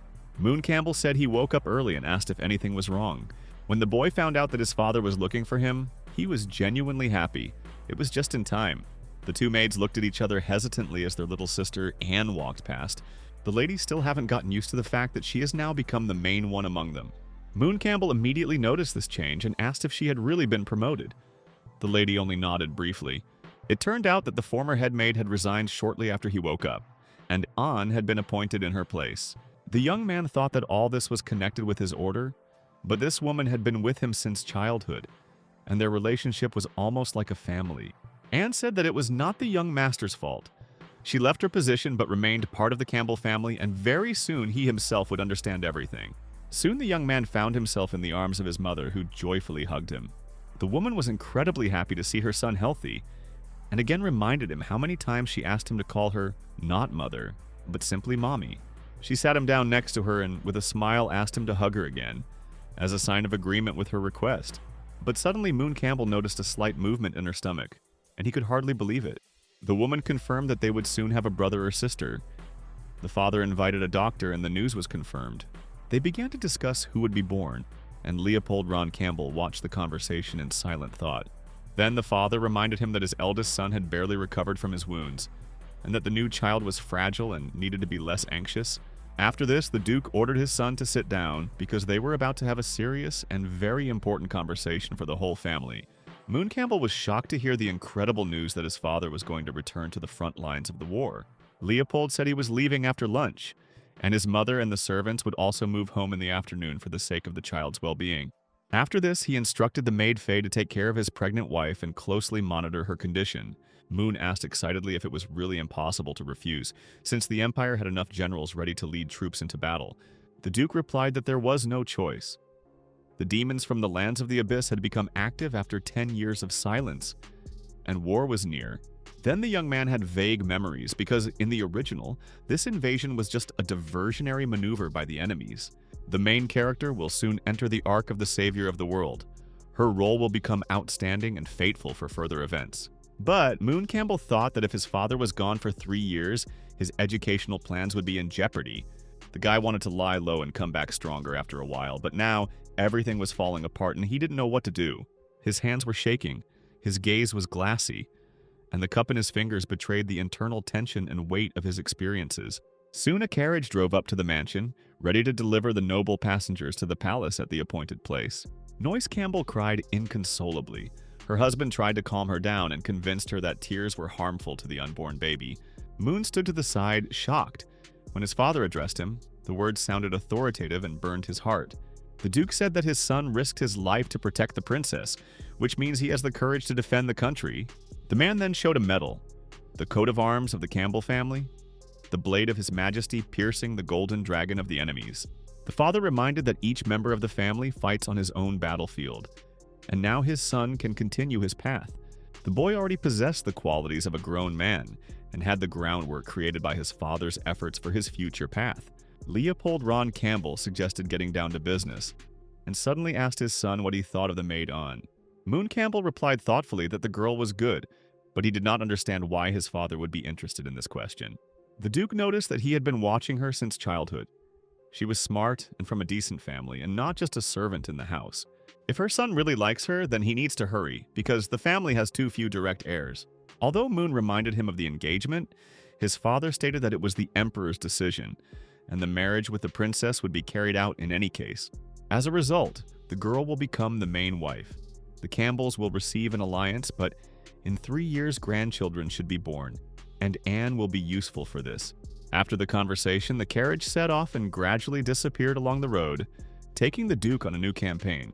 Anne, a little confused, turned to the young master and said that she had heard the Duke mention her name. Embarrassed, Moon replied that there was nothing important in his father's words. He was only joking about the family's future offspring. The young man added that Anne was only a maid for now, but a new destiny and a worthy man in his place awaited her. Moon said that if she definitely meets the right person for her, and once that happens, Anne can confidently say she will be released with a luxurious dowry from the Campbell family. Finally, he patted the lady on the shoulder in a friendly manner and wished her happiness. Considering his words to be truly noble, the guy was pleased with the speech and thought that the years of reading novels had not been in vain, because this could touch any soul. But Anne was touched in a completely different way at that moment, and her eyes darkened, and poorly concealed indignation began to boil in her heart. The girl clenched her fist sharply and thought that this guy had changed too much and was different from the previous master. There was no longer any room for waiting. She had to act tonight, and a clear plan of action had already matured in her head. Meanwhile, the young man sat in the library and decided to become stronger and study independently without outside help. The Duke's house was not comparable to the Imperial Library, but there were more than enough books on martial arts here. The guy decided to train in the space of the Black Book and not leave the house until victory. His plan was clear. Moon had already mastered half of the previous book and carefully studied its preface. To make sure, he raised the tome in front of him and tried to activate its power again. Opening the pages, the young man realized that he only needed to pick it up and name it for it to appear in the Black Book. The guy admired this incredible function and even mentally asked the cheats not to be offended by his words said earlier. At that moment, Anne entered the room, holding a tray with a bottle of wine and neatly arranged cups. The young maid wondered if the gentleman was still reading and looked carefully around the library. The guy smiled and remarked that she probably brought him a late-night snack. Then he said that his father had taken away almost all the people, and now the care of the house fell on the shoulders of only 5 servants. Anne said that in the morning, Count Locke had given her a rare red wine, and now its price had reached 200,000. After thinking for a moment, Moon refused because he wanted to continue reading and not risk accidentally falling asleep. Then Anne carefully asked what he wanted to drink, and her hand trembled slightly at these words.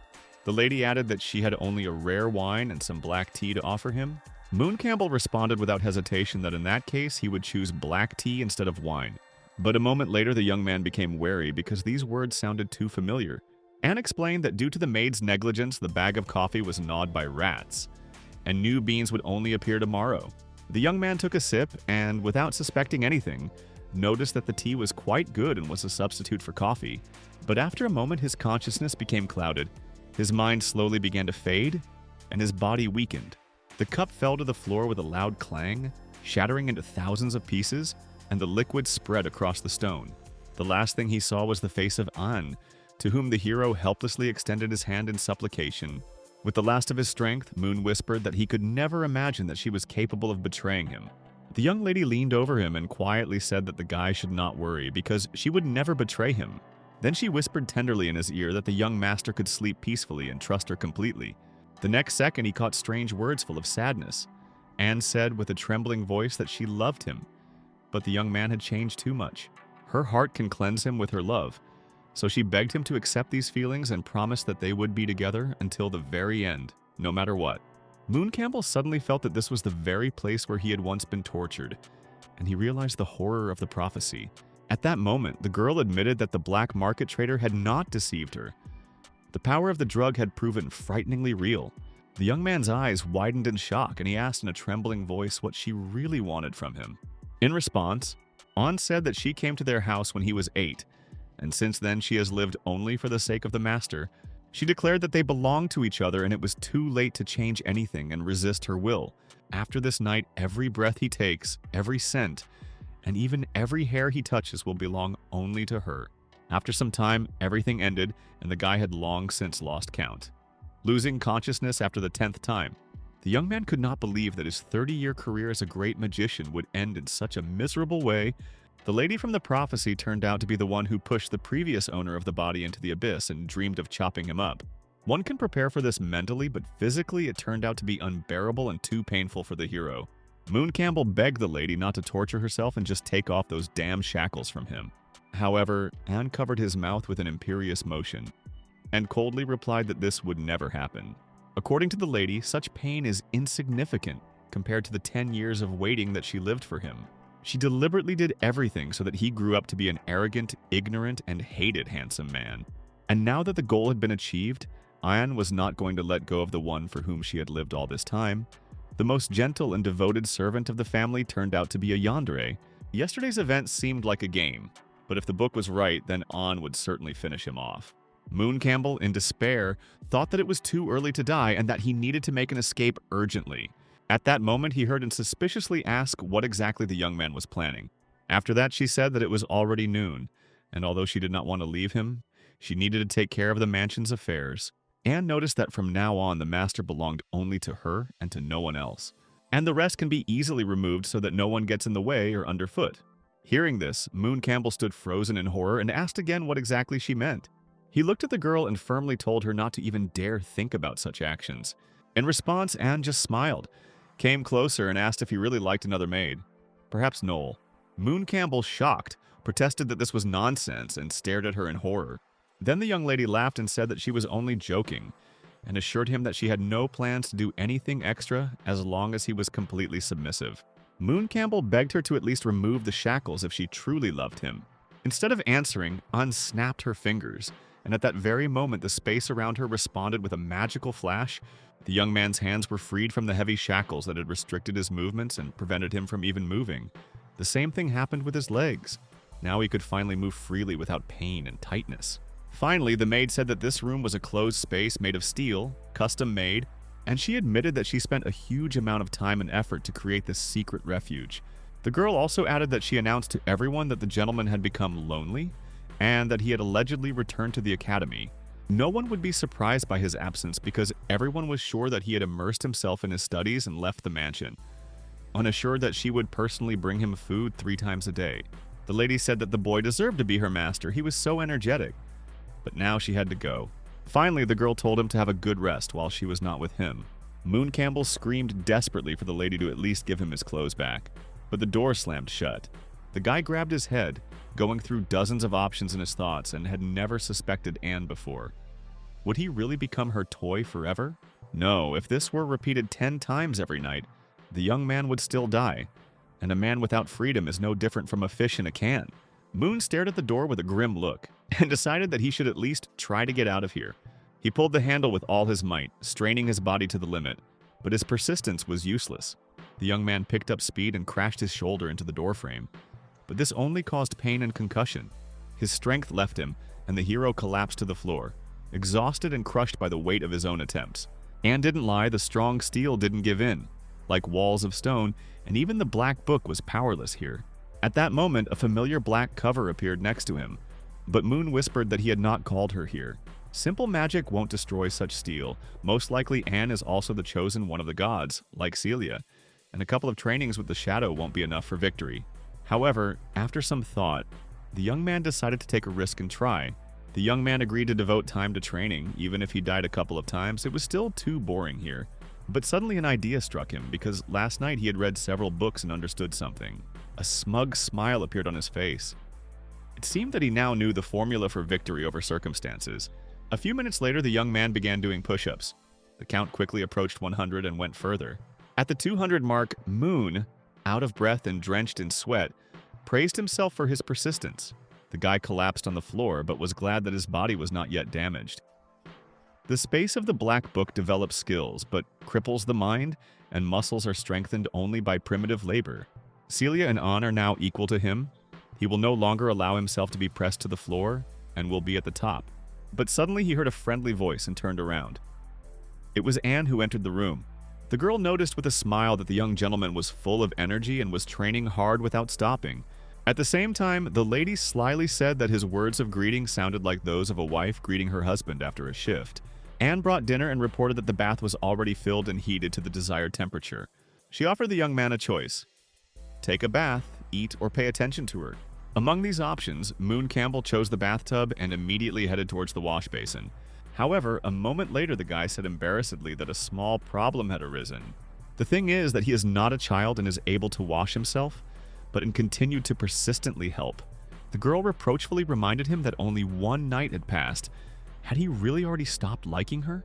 After a while, the lady agreed to stop teasing and allowed him to complete his ablutions in peace. At the same time, Anne added that perhaps she would then feed him herself. Moon Campbell reluctantly agreed and prepared to accept the piece, which was carefully served on a fork. Having tried the treat, the young man was completely delighted. He had never tasted such delicious food. The tender beef was delicious. Even his parents had never cooked anything like it for him. Anne smiled and noted that the gentleman was incredibly quick-witted and immediately recognized the beef and explained that she had used special ingredients, so he shouldn't be surprised by the taste. Intrigued, Moon Campbell asked what cut of beef was on his plate, probably tenderloin or shoulder, but the young lady replied that it was a whip, which left the young man quite shocked. Anne added that this was no ordinary whip, but a part of a Moglita bull, renowned for its incredible strength. She said that if a male Moglit does not find a mate during the estrus period, then overnight trees with holes appear next to him, which is why the animal was nicknamed the Sacred Bull of the Hollow.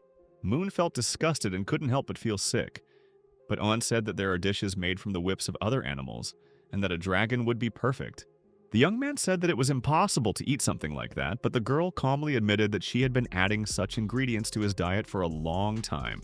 For Munya, this was the last straw. He screamed and demanded that such bullying stop immediately. However, Anne, as if she had not heard his words, only looked at him enchanted and tenderly. The young man was seething with anger, shouting that no one in their right mind would eat something like that, and if she didn't let him go, she couldn't vouch for herself. But suddenly the words got stuck in his throat, and the boy felt a sharp weakness, as if his body no longer obeyed. Anne barely managed to catch him, and quietly said that the gentleman had the right to be angry. She understood how hard it was to lose freedom.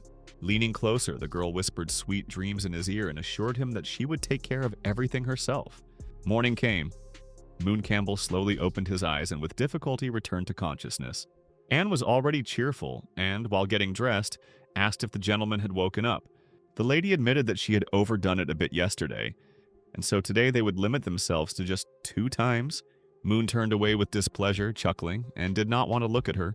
The young lady innocently asked if he was still angry with her, and said that because he had behaved well, Anne was willing to fulfill any small request from the master.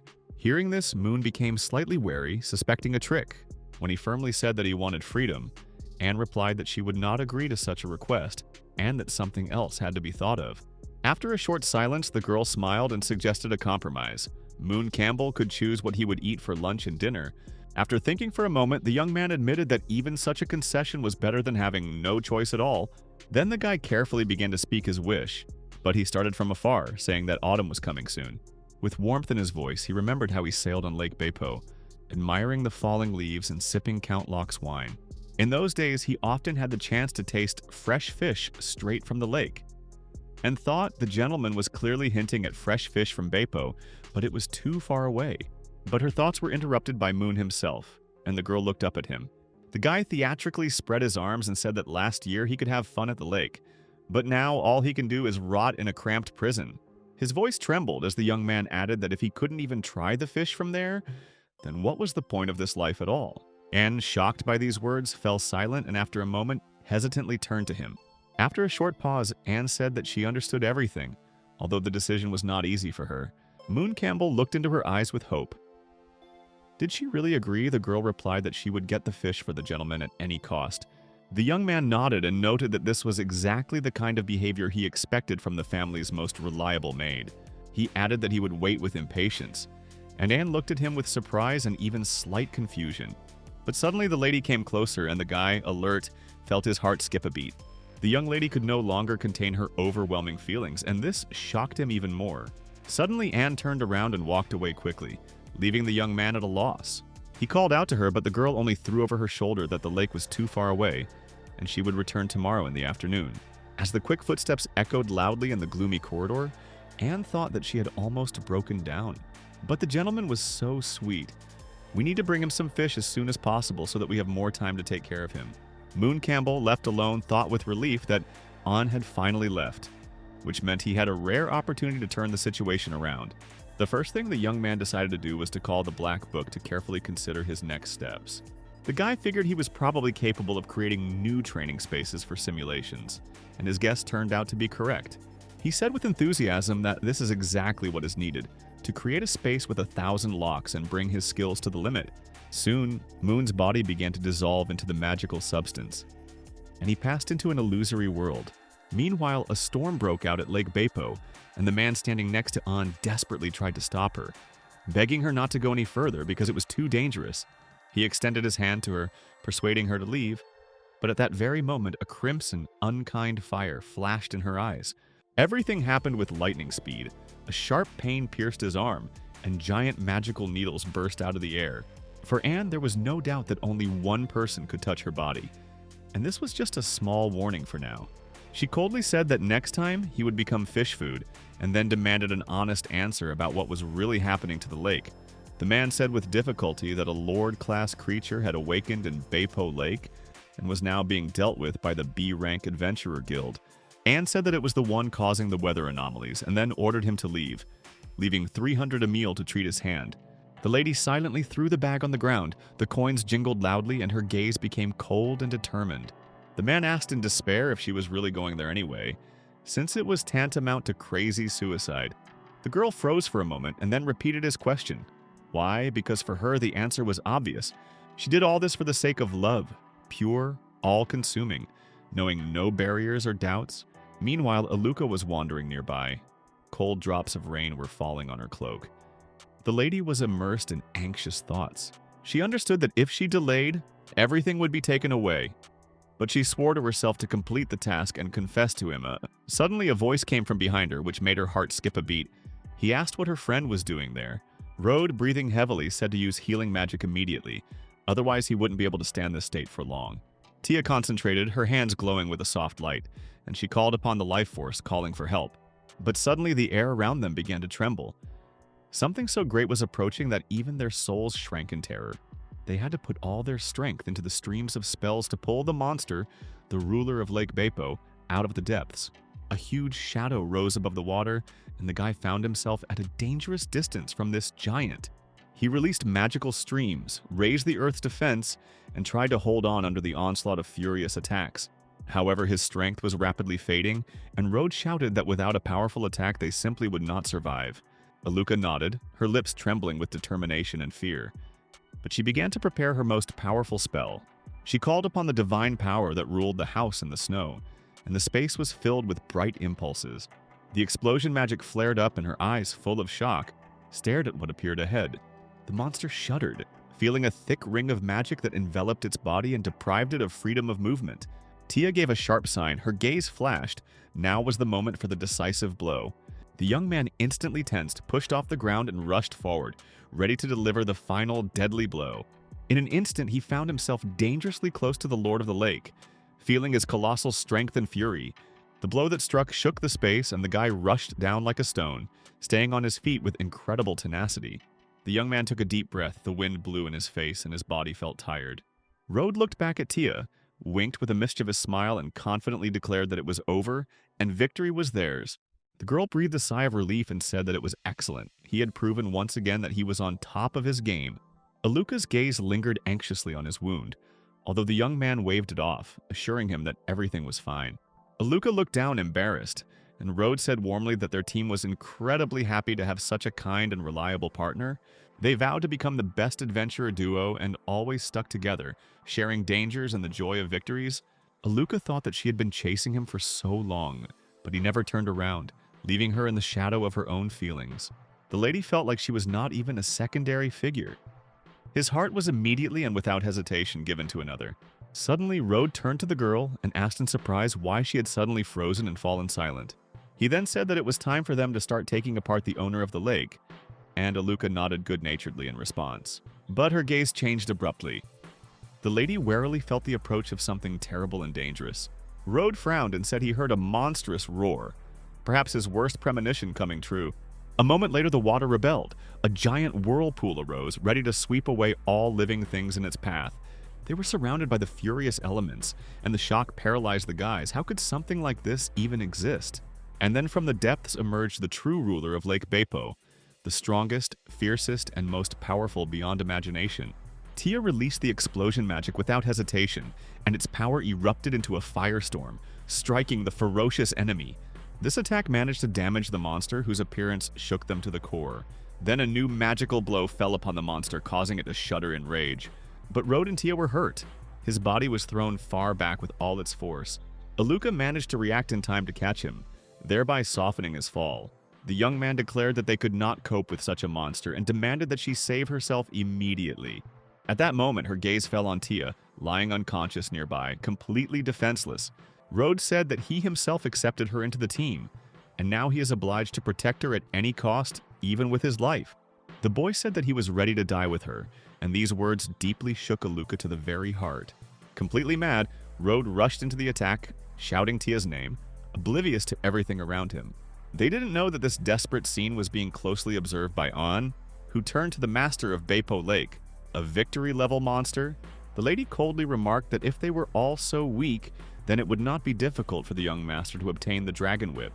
At that very moment, a magical glow flashed above the monster's head, and a small ball appeared, radiating power.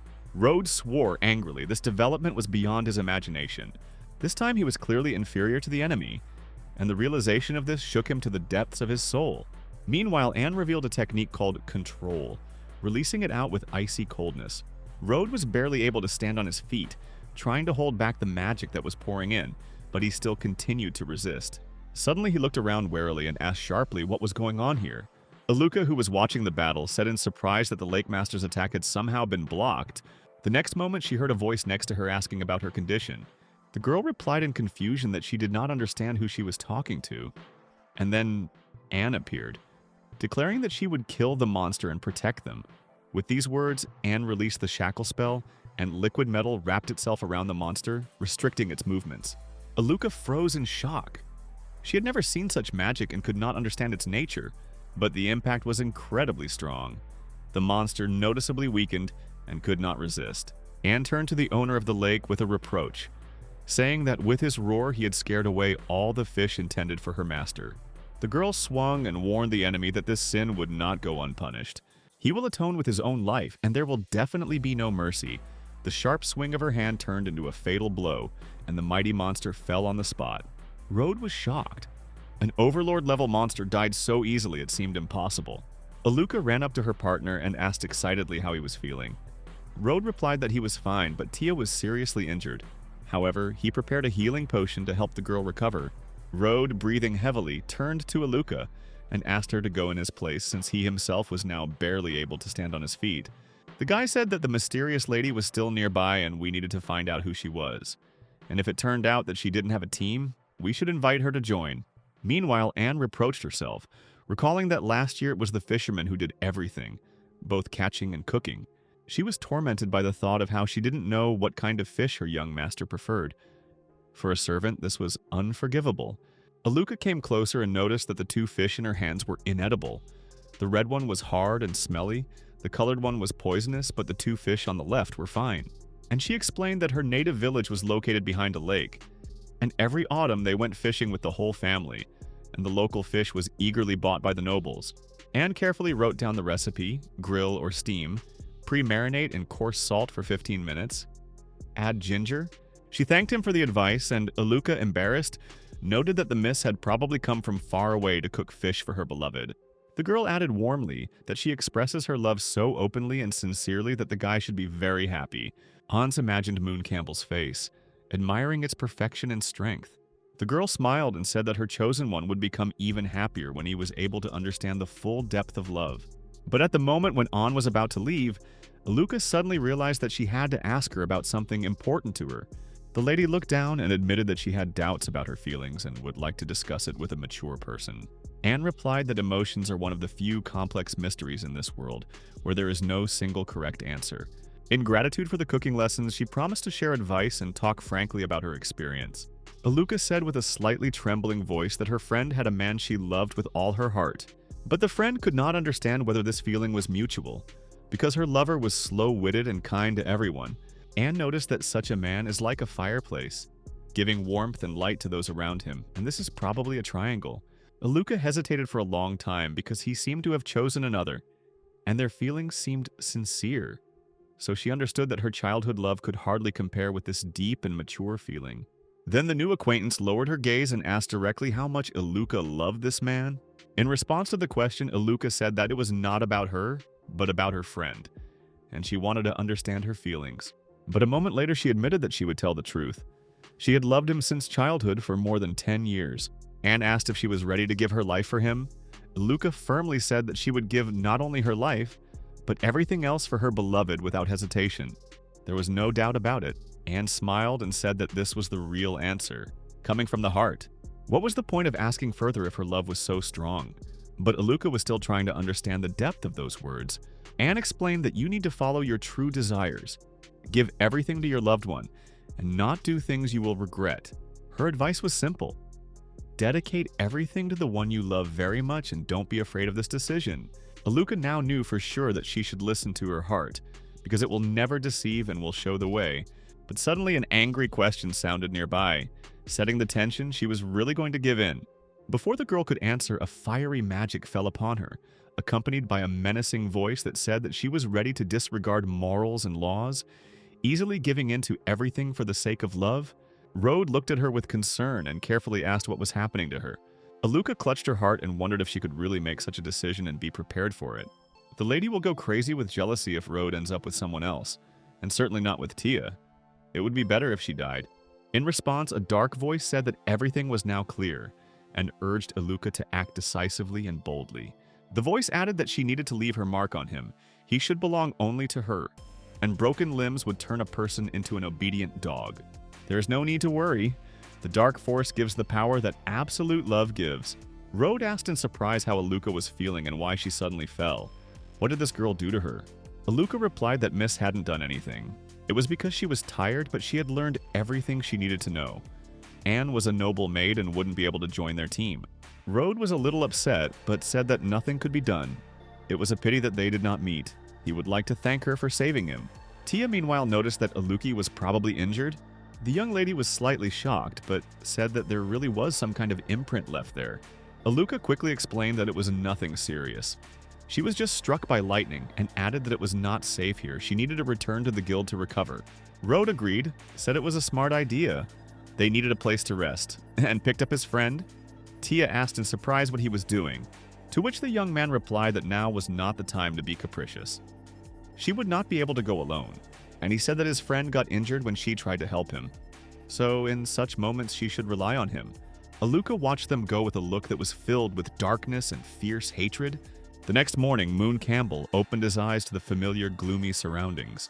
Anne went into the room and returned with delicious food for breakfast, carefully placing it in front of him. The young man said with relief that he finally saw her, because he thought that he would not meet the maid and would die alone. The girl asked again if the gentleman had really understood his feelings and decided to give himself to her with all his heart, to which he replied that it seemed as if he would die of hunger while she was gone. Anne meanwhile said that Lake Beipo was far away, and she made every effort to bring fresh fish. Now, the young lady said that it was possible to accept the treats, the dishes that the young gentleman wanted. Moon Campbell's eyes lit up at the aroma coming from the food, and he noted that it smelled delicious, and clarified that it was steamed and charcoal grilled. The young man said that he wanted to try the steamed fish first. Anne took the piece in her hands and held it out to him, preparing to feed it. And Moon Campbell obediently opened his mouth, anticipating a delicious morsel. The guy said it was very tasty and suggested that Anne try it too. The young lady replied that no, all this was intended only for the young gentleman, and reminded him that there were many bones in the fish and he had to be careful. Moon Campbell replied that he was not a child and chewed the fish with gusto for several moments, enjoying every bite. But a second later, Moon Campbell realized that the bone was stuck in his throat, and Anne immediately volunteered to help. The young man pulled away, not understanding what his girlfriend was going to do when she approached him. Anne explained that she would pinch his nose and inhale deeply, and with her lung capacity, this would allow her to simply pull out the bone. Moon Campbell was scared, because he had never heard of such a method in his life, but it was useless to resist. The lady came closer, grabbed him with a strong grip, never letting go. After some time, she said that the bone had already been removed from the master's throat. Moon Campbell thanked her and said that he would now eat himself so as not to choke again. The guy took the plate and continued to eat the remaining fish with gusto, enjoying every piece. Anne watched him with a slight smile, clearly enjoying his presence nearby. After a while, Moon Campbell said that he was full, and the food, famous throughout the empire, was truly delicious and excellent. At the moment when Anne said they could continue, Moon Campbell didn't even understand what they were talking about. The girl explained that they had to carry out the order of Mr. Ron, the head of the family, who asked to quickly give the heir of the family. Moon Campbell said it was too early to think about such things. The young lady angrily asked if the gentleman was bored after spending so much time together. Moon replied that this was not the case, since being active immediately after eating was harmful to health. And besides, Anne was probably tired from the journey. The girl asked again with affection whether the gentleman was really worried about her health, clearly touched by his attention. A moment later, Anne said that she agreed. They could postpone it. They would move everything to the night, but now there was a more serious conversation. On the way back, she stopped in the city of Cevetesis, famous for its textile technology and clothing for the nobility. There I bought an outfit made of my favorite black silky material, which the gentleman likes, with shiny trim and small accessories. This costume proved to be the most popular in underground dance halls. The guy was shocked by this sight. He looked at the beautiful Anne and could not look away. But a moment later, he asked who had spread the rumor that he liked black underwear, because he was a decent man and there was no point in talking nonsense.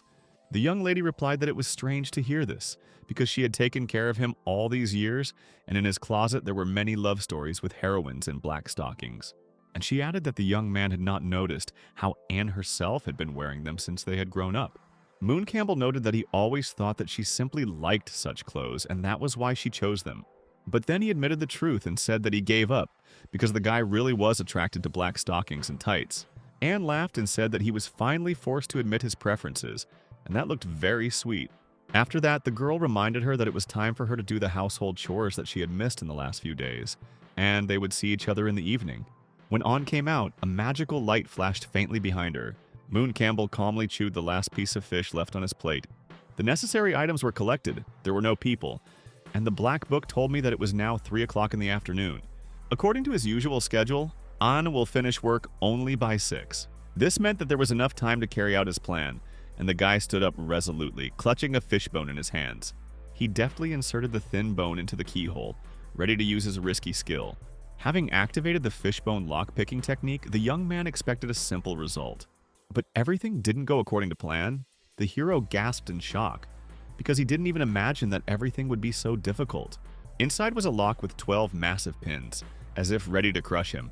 Moon fell to the floor exhausted and cursed nervously, not believing that everything had turned out this way. He faced the impossible task of placing each of these 12 elements in the exact position. After all, the slightest deviation threatened to instantly reset the entire process. Turning the task into a test on the brink of despair, the bone turned out to be too fragile. One unsuccessful movement of the pin could break it and ruin the key forever. He had 4 bones left at his disposal.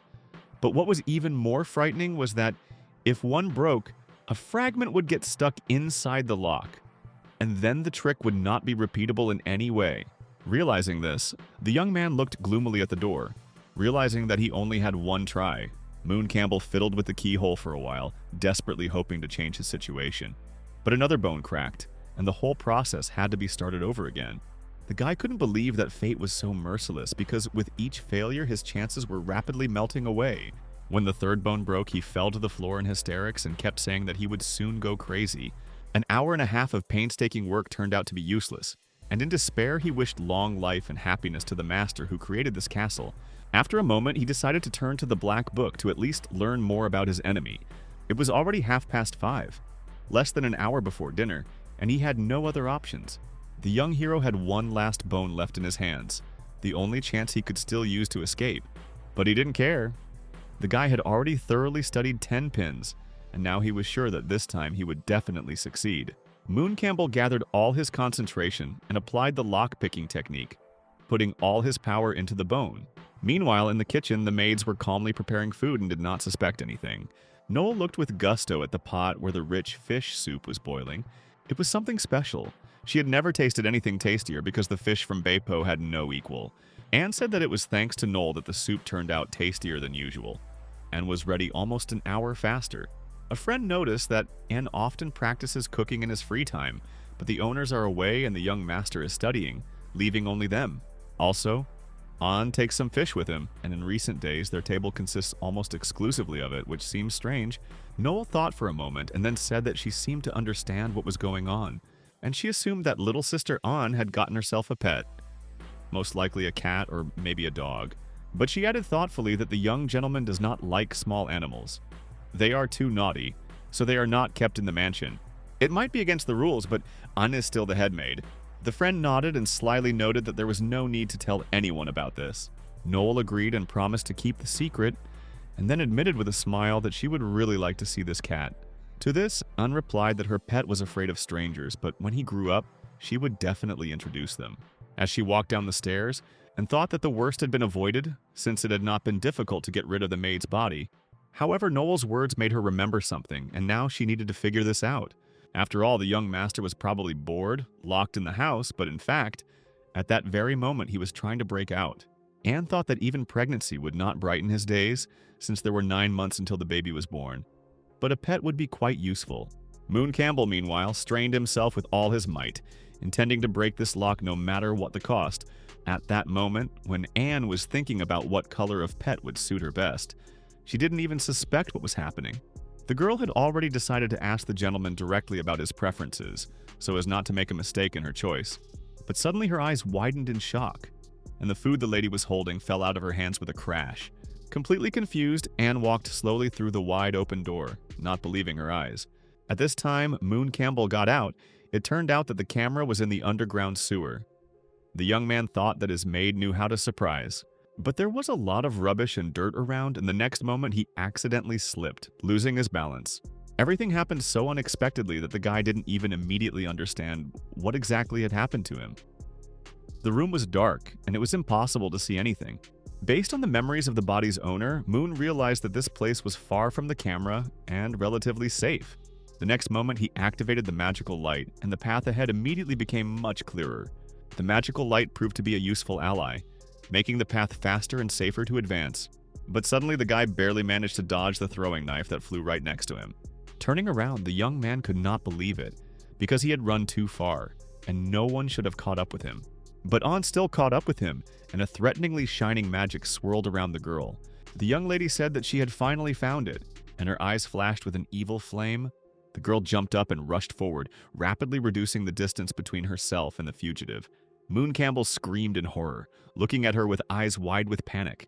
In desperation, he began to run, mentally protesting against the thought of going back to prison. The girl shouted after him that he clearly underestimated her, and did not understand her true strength. But the hero did not listen to her, and used the shadow step technique and rushed forward with incredible speed, and activated a special ability that allowed her to direct and control deadly blades. Dozens of knives rushed to attack the fugitive, but Moon Campbell desperately continued to slip forward. The girl pursued him relentlessly, step by step reducing the distance and not losing sight of the target. She destroyed any obstacles with ease. One movement of her foot turned the debris into dust. Ahead lay a pile of ruins and debris, but at some point Moon's trail was lost in the chaos, and admitted with annoyance that he was too fast and had clearly mastered acceleration magic at the academy. She thought she had prepared thoroughly, but the guy still managed to thwart her plan and escape. At the same time, the girl insisted that the young gentleman belonged only to her, and if he returns voluntarily, then she is ready to forgive this insolence and forget about it. But otherwise, he will face a truly real reckoning. The next moment, Anne destroyed the barrier and dark streams of magic flowed around her. Moon Campbell hid in the shelter, shaking with fear, and listened as Anne assured herself that she would be lucky next time. For several painfully long minutes, he thought that captivity was not so bad and at least safe. There was food and the company of a beautiful girl. Meanwhile, Anne felt something strange. The air remained motionless without the slightest vibration. She pushed off the ground with force and soared upward, rapidly gaining altitude and continuing her search. 10 minutes later, Moon thought that the pursuer had left. His heart almost stopped. But he dared to think that there was hope. Suddenly, there was a sound outside the door, and the young man became wary. Realizing that the hope could be an illusion, Anne's bright, incinerating gaze was fixed directly on him, depriving him of even a drop of confidence in salvation. With one movement of her hand, she smashed the door and stepped forward over the shards. Anne walked through the rubble, her determination to find the fugitive and punish him knew no bounds. Did it really seem to her that the young gentleman had managed to escape further? But the lady continued to walk forward along the gloomy, deserted corridor. At that time, Moon Campbell sat in the shelter, motionless and exhausted, unconscious from terror. Suddenly, the black book fell upon him, awakening his memory and forcing him to wake up from his dead stupor. The young man screamed and jumped up, shocked to the depths of his soul. his heart almost jumping out from the shock. It was an attack so swift and unexpected that he seemed to be balancing on the brink of death. Half an hour later, the hero realized that An was either waiting outside or searching, and staying here was mortally dangerous. He decided to take a risk and, gathering his strength, rushed forward, racing with desperate speed. The barrier finally gave way, and Moon climbed out, feeling the long-awaited breath of freedom. The world greeted him with a heavy rain that covered the sky and the earth, turning the streets into a gray shroud. The young man thoughtfully whispered to himself that perhaps the rescue had been successful, and enjoyed the drops on his face. A moment later, the boy raised his head to the sky and joyfully shouted that he had gained complete freedom, as if a weight had fallen from his shoulders. However, he immediately covered his mouth with his hand, realizing that it was too early to celebrate. Anne could be nearby, and he needed to leave the mansion as soon as possible. Moon Campbell took a running start, quickening his pace, judging by the expression on Anne's face. The Black Book's prophecy might come true if he was caught, and that added to the tension. 2 days later, he reached the Belran Plain after a grueling journey of 2 nights and 2 days, finally leaving the capital. The morning sun, light breeze, and smell of fresh grass allowed us to relax a little, but fatigue was creeping up on us. Despite this, Moon Campbell realized that it was too early to rest, and he opened his eyes, preparing to continue on his way. He was only 1 city away, but he knew that An would find a way to catch up with him. And he had a choice between running through the territory of the Campbell Duchy or to the Santa Maria II Academy, which was much closer.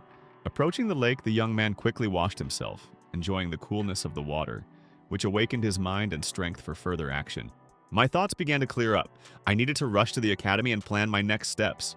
But suddenly in the distance, people's cries were heard, interrupting the silence of the morning. It turned out that several bandits appeared on the girl's path, demanding that she hand over all her valuables and threatening to kill her if she disobeyed.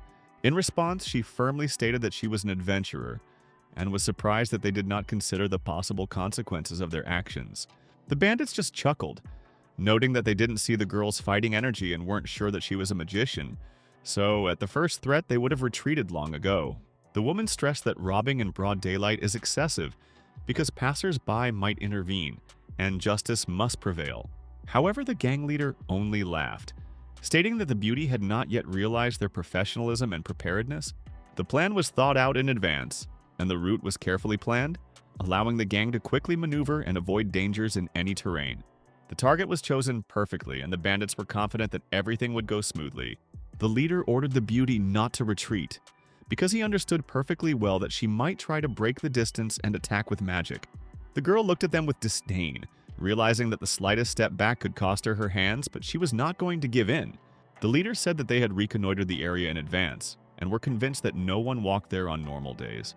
So an attack on them was almost impossible. But suddenly Moon Campbell appeared before the bandits and demanded that they immediately stop their actions. It was so surprising that the bandits even thought that it was just a blonde in front of them, and not a threatening magician. Moon claimed that 3 adult men were bullying a girl and suggested that they attack him if they dared. However, the scoundrels did not argue, and the guy was slightly surprised that they agreed so quickly. The scoundrel announced that the beauty was now free and no one would detain her anymore. Moon Campbell was scared when he realized their intentions. He was left with only a rag and no money, but he could return home and pay for his life. The bandit explained that he had no intention of robbing him, because there were always people passing by, and unlike blue-eyed blondes, they wouldn't even pay attention if he were a girl. The leader said that plans had changed and today's entertainment would be much tougher.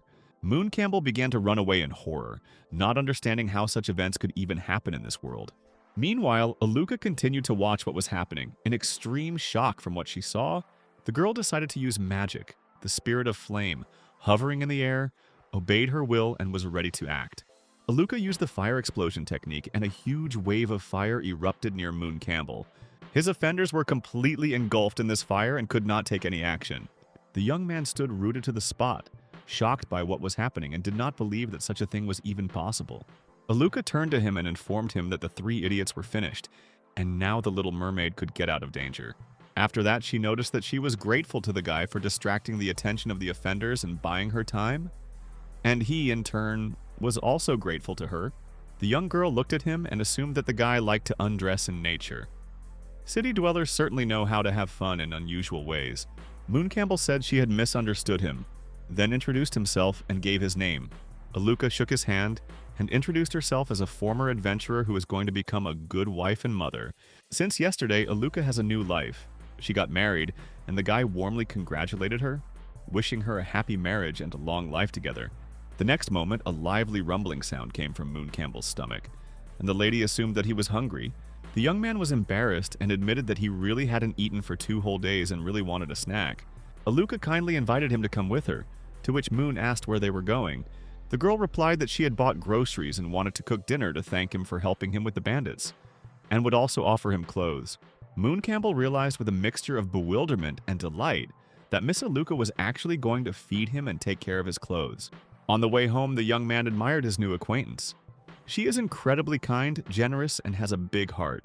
Still, the young man could not understand why Aluca ended up in the forest among bandits if she had recently gotten married. The girl explained that she was in town on business and buying fresh produce. Besides, her husband also had work-related matters, and Moon assumed that he was also an adventurer, to which Aluca confirmed this and added that they were planning to take a break. She approached the young man with an offer to taste some delicious fish, and Moon Campbell happily agreed, inspired by the idea.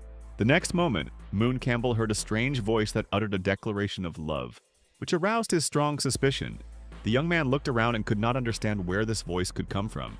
Somewhat astonished, he asked Aluca if she had heard anything, adding that perhaps it was just hunger and fatigue playing with his mind.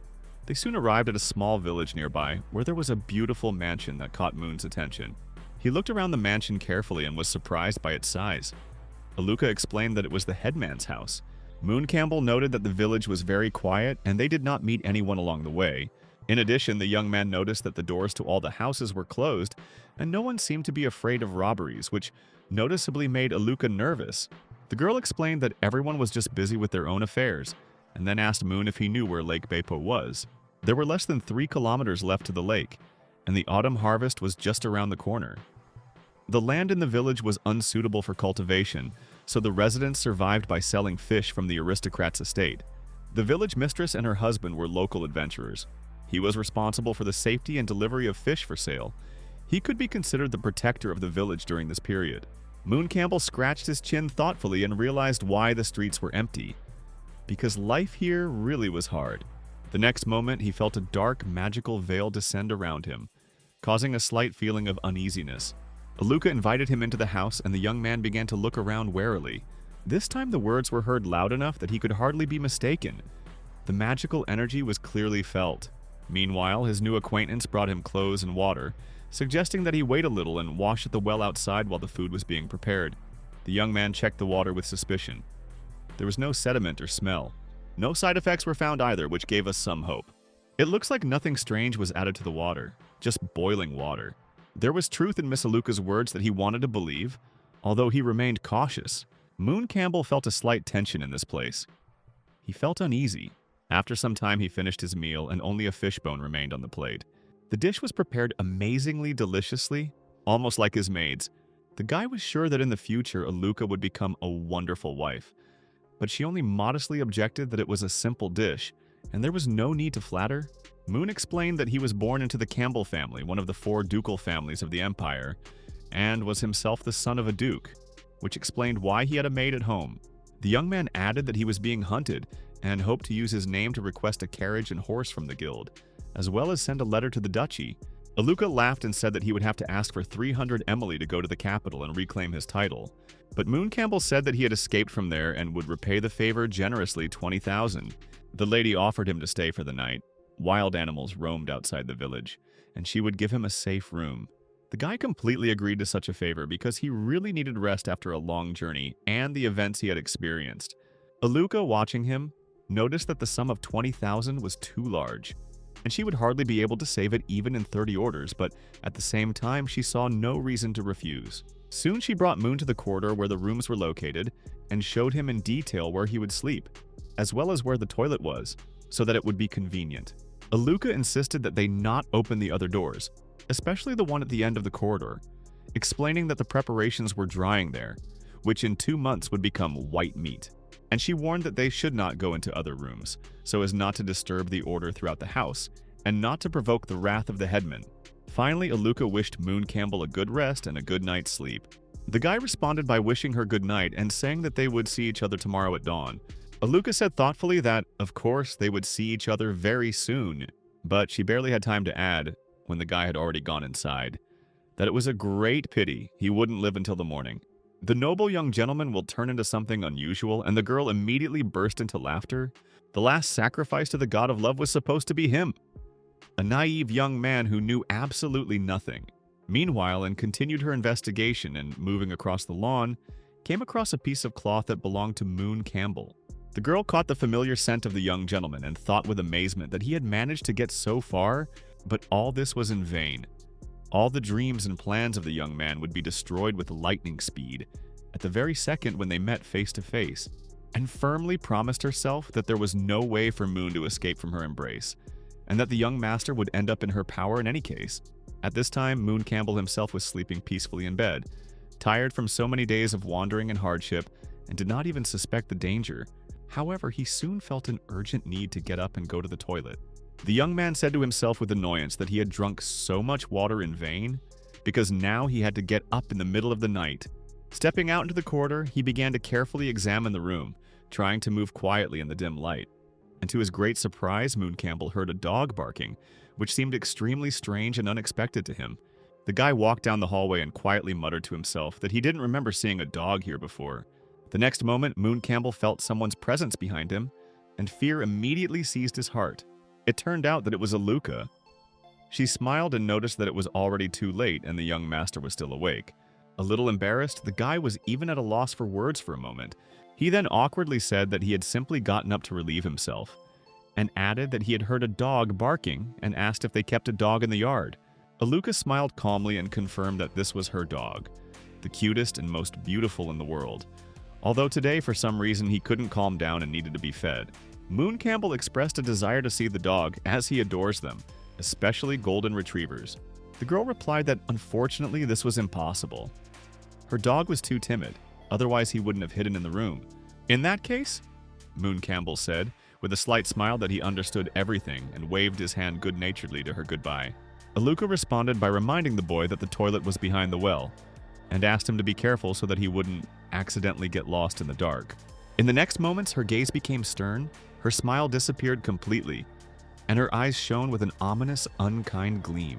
Moon Campbell soon came out of the toilet and winced, not understanding where such a stench was coming from. It seemed that in the village it was not customary to clean the toilets. At that moment, he noticed that Miss Aluki's dog seemed to be in that strange room nearby. The young man wanted to know why this dog was whining so pitifully, because such behavior seemed very unusual to him. He decided that nothing terrible would happen if he looked through the narrow crack and at least determined the breed of this dog. But inside the room, a frightening picture awaited him. Aluca was not holding a dog at all, but was carefully feeding a man from his hands like a tame animal. At the same time, she quietly persuaded the prisoner to be an obedient boy and promised that he would be useful again very soon. He just needed to be patient a little. Moon Campbell was shocked to the core. He couldn't believe his eyes. What he saw was a real shock for him. But suddenly something even more terrible happened. Aluca became wary. Catching a suspicious noise, she asked sharply if Mr. Moon was hiding outside the window. The girl opened the window wide and began to peer intently into every corner of the yard, looking for the slightest movement. But, not noticing anything suspicious, she decided that the noise was probably imaginary and calmed down a little. At this time, Moon Campbell was hanging above, holding on with all his might to the windowsill of another window on the upper floor. The young man clearly heard Aluca say that the god of love needed a little more time to awaken, and it was worth checking on the prisoner. Her thick eyebrows and large eyes gave her a friendly appearance, but now they seemed like a deceptive mask. And that guy was strikingly reminiscent of the man in the portrait in the corridor. It was clearly her husband. The thought flashed through Moon's head. He ran away from On to fall into the clutches of an even more dangerous pervert. An empty, creepy village, an adventurer who made her husband a dog, strange speeches about the god of love. All this meant that it was pointless to expect help from the guild. Deciding that hospitality here could turn into a death trap, the guy instantly rushed away, quickening his pace. At this time, Aluca approached his room and called out to Mr. Moon, but when she received no answer, she pushed the door. It turned out to be empty inside, and the lady immediately realized that the guest was not going to wait until the morning, and preferred to run away. An ominous magic flowed around Aluca, filling the air with a heavy tension and foreshadowing a storm. In a rage, she destroyed part of the wall and could not believe that the young man had managed to unravel her secret. Thoughts about how Moon had guessed and managed to escape haunted her and fueled her anger even more. But a sudden noise in the corridor made the girl wary. Perhaps the guy had returned after all. She noticed with a smile that he had been gone for a long time and opened the door, not expecting anything dangerous. But the next moment she froze in confusion because in front of her stood Anne, whose appearance came as a shock. Aluca was speechless. Could it really be that same teacher in front of her, whom they hadn't seen for so long? After some time, she served in tea and was surprised to note that today the girl was wearing a simple maid's outfit and not her usual attire. Anne explained that she was in a hurry and didn't have time to change, but she was surprised why they called her a teacher. Aluca smiled and said that it was Anne who helped her find the courage to accept her true self. And that same night, she decided to be frank and offered to show the result. Anne asked with a slightly thoughtful expression what exactly Aluca wanted to show her. She replied that she just had to wait a little and everything would become obvious without unnecessary words and explanations. Anne thought that she was not mistaken because she caught the subtle scent of the young master in the air, and along with it something else. There was a heavy taste of blood in this room, and this discovery awakened disturbing thoughts in her. Meanwhile, Aluca returned to the room and apologized for the long delay. Anne's eyes widened in shock when she saw who her friend had decided to bring with her. In front of her stood Aluca's husband, Rode, who had been kept on a chain like a pet all this time. The girl, with rather tenderness, ordered him to give her paw, and he weakly obeyed the order. She praised Rode, calling him an obedient boy who meekly carries out any word. Anne noted that spouses probably play such bizarre games for fun. Aluca said that her teacher was kind and worthy of her wholehearted devotion, so she wanted to share her pet with her. Anne admitted with a heavy sigh that her indulgence and negligence had turned out to be a mistake. Her beloved young man had managed to escape. Aluca asked in confusion if this was really the same young gentleman who had recently appeared in her house. The lady listened in shock as her friend calmly said that Mr. Moon had indeed spent the night with her just recently. She wanted to make sure that Aluca wasn't mistaken and asked for confirmation that he was definitely in that room. She confidently said that she met him in tattered rags, fed him, and allowed him to stay the night. However, recently I heard a suspicious noise, went to check, and discovered that the young man had already disappeared. According to the girl, no more than 2 hours had passed since they had even recently bumped into each other in the corridor. Aluca asked the teacher not to worry. She knows hunting tracking magic. With its help, the prey is easy to catch. Already at the threshold, turning around, she warned that it was better not to explore someone else's house without permission. Anne remained thoughtfully alone in the room where the young master had recently been, and felt his presence in the air. The lady pressed the pillow to her face, trying to catch his scent, and was tormented by the question of why the young man was running as if he hated her. Why he couldn't just accept love. Suddenly, a dog barked nearby and Anne tensed up in alarm. In front of her was Rode, Aluca's husband, who was sitting next to her and watching her closely with a devoted expression. But suddenly something strange happened to the guy. He started screaming shrilly, as if in a fit. The unfortunate man screamed Tia's name and begged someone to stop, his crazy gaze frightening in its emptiness. Anne carefully asked if he was okay because he looked like his mind was leaving his body. Suddenly, Rode exclaimed that it was all Aluca's fault and grabbed the girl's hand sharply, stunning her. He gasped for breath, insisting that the last room contained real danger, and advised leaving immediately. But the next moment his eyes rolled back, his body went limp, and the young man froze in a strange immobility. After this, Rode fell silent tensely and did not utter another word. Anne asked doubtfully what was hidden in the last room, because this had become especially curious for her. She walked down the corridor, and at the very end of it, she actually found a door leading to a mysterious room. When the girl tried to open it, it turned out that the handle wouldn't budge and the door was locked tight. But for the magician, this was not an obstacle, and concentrated and used a spell to remove the lock. Gradually, the lock gave way, and she began to slowly open the door, unaware of what awaited her ahead. Stopping at the threshold, Anne froze in shock, looking at what appeared right before her eyes. The scene that opened up was terrifying and beyond comprehension. There were many people inside. These were villagers who had not seen sunlight for a long time and had no hope of living. Anne couldn't believe her eyes and had absolutely no idea what to do in this frightening situation. At that moment, Aluca approached the lady, clutching a weapon in her hands, and grinned predatorily, stating that it seemed she had been exposed. But she assured that there was nothing to worry about because the teacher would certainly understand, because they were of the same nature. A sinister, wild gleam appeared in her eyes, and the witch admitted that she had always been madly in love with her teacher. The young maid understood perfectly well what this was leading to, and internally prepared herself for a decisive defense. Surely Aluca's heart was long ago enslaved by an evil deity, filling it with cruelty and dark desires. However, the opponent herself only burst into hysterical laughter, finding the very mention of the words evil deity funny. She mockingly advised him to show more respect to the god of love if it valued his life. After all, this god is so kind that he gave her the power to give love to others free of charge. The lady assured that he did not demand anything in return, but only allowed her to reveal the true nature of his power. But this required the last sacrifice, and so the mad witch said that she wanted and to accept her love. In response to such confessions, the maid exhaled heavily, realizing that the situation seemed completely hopeless. Aluca laughed ominously again, assuring that the teacher would definitely understand everything, and the breakup would be done smoothly. But at that very moment, Anne activated her iron control skill and quickly rushed into a decisive attack. With one single jump, she managed to wound her opponent, delivering a deep blow. Aluca couldn't believe what had happened, and in despair asked why the teacher did this to her. Anne coldly replied that this girl would no longer harm anyone. Her earthly path was over. With her last strength, the witch croaked that she had not done any harm, but had simply given people her love, and there was no evil in that. In response, Anne shouted furiously, demanding that he stop saying such words because this was not love at all. Such behavior is ugly and cannot be called by this bright word. It only distorts its meaning. Aluca asked in confusion, "If this is not love, then what is it?" because she did not understand anything. She herself said that to love means to take everything from the loved one.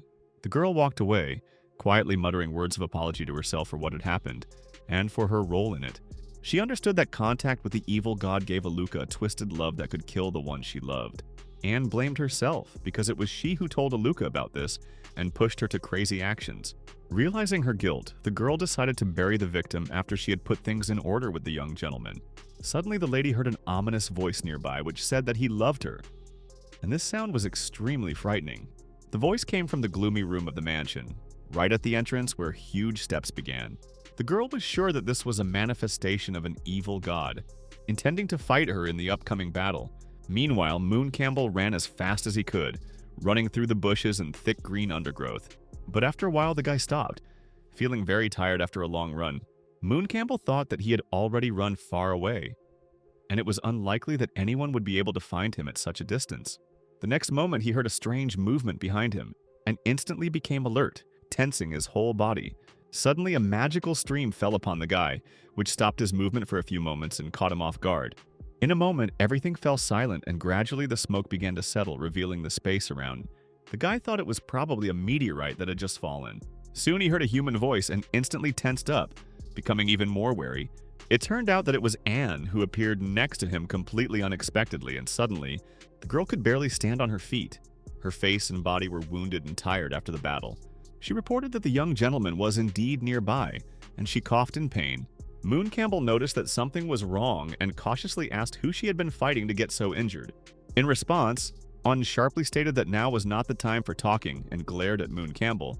She ordered the young master to flee immediately while she herself would stay behind to stop the enemy pursuing them. Campbell heard the ominous voices of evil forces that rang out menacingly throughout the forest, causing terror. The enemy demanded that Anne accept his love and merge with him. The guy couldn't understand what the hell was going on. It was hard to imagine such a creepy and disgusting monster. At that moment, the monster, clearly recognizing him, said that he loved him and wanted an alliance. Campbell instantly realized that this was Aluca, reborn into such a terrible and terrifying creature, and resolutely repeated that the young master should run away as quickly as possible while she fought the enemy. The girl energetically pulled back next to him as the blast wave crashed onto the ground behind them. For a few moments, the boys were flying in the air, completely shaken and knocked off their feet, barely keeping their balance. Finally, they fell to the ground. Campbell felt a strong blow to his head and pain in his back that restricted his movements. The next moment, the young man turned his attention to his companion and realized that she had suffered much more.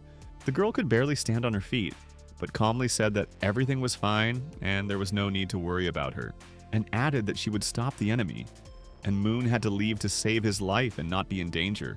The young lady asked him not to worry, assuring him that she would catch up with him and bring him home after she dealt with the enemy.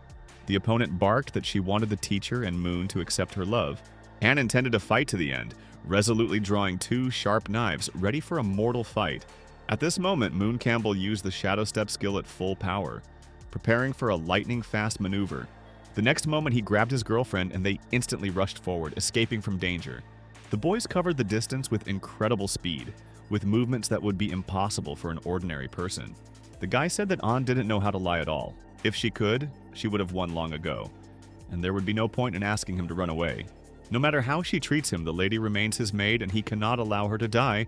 He is a master at winning, and Moon Campbell was determined to speed up faster than ever to get out of danger. The boy moved through the threats with lightning speed, acting with determination and focus, not letting fear stop him. Finally, Moon Campbell stopped, and they managed to escape from the persistent enemy who was still pursuing them.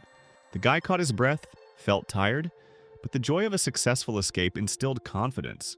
He reassured An, saying that they would soon be in a safe place and that everything would turn out well. But the next moment, a powerful explosion was heard behind him, instantly alerting him. It turned out that the enemy was not going to retreat so easily and continue to pursue them despite their flight. So Moon grabbed his maid in his arms and told her to hold on tight. The next moment, he quickly flew over the raging river ahead. The next moment, Moon dived under the water, realizing that it would not be easy for the enemy to maintain his form in the water element. However, he immediately turned his attention to his companion and noticed alarming signs. Apparently, An couldn't swim, because she gradually lost consciousness, barely staying on the surface. The young man didn't think the situation would turn out this way, but he understood that he had to act quickly. So he decided to do everything he could to keep her oxygenated and breathing underwater. Meanwhile, the opponent was furious. The taste of blood had disappeared, and she did not understand why no one accepted her pure love.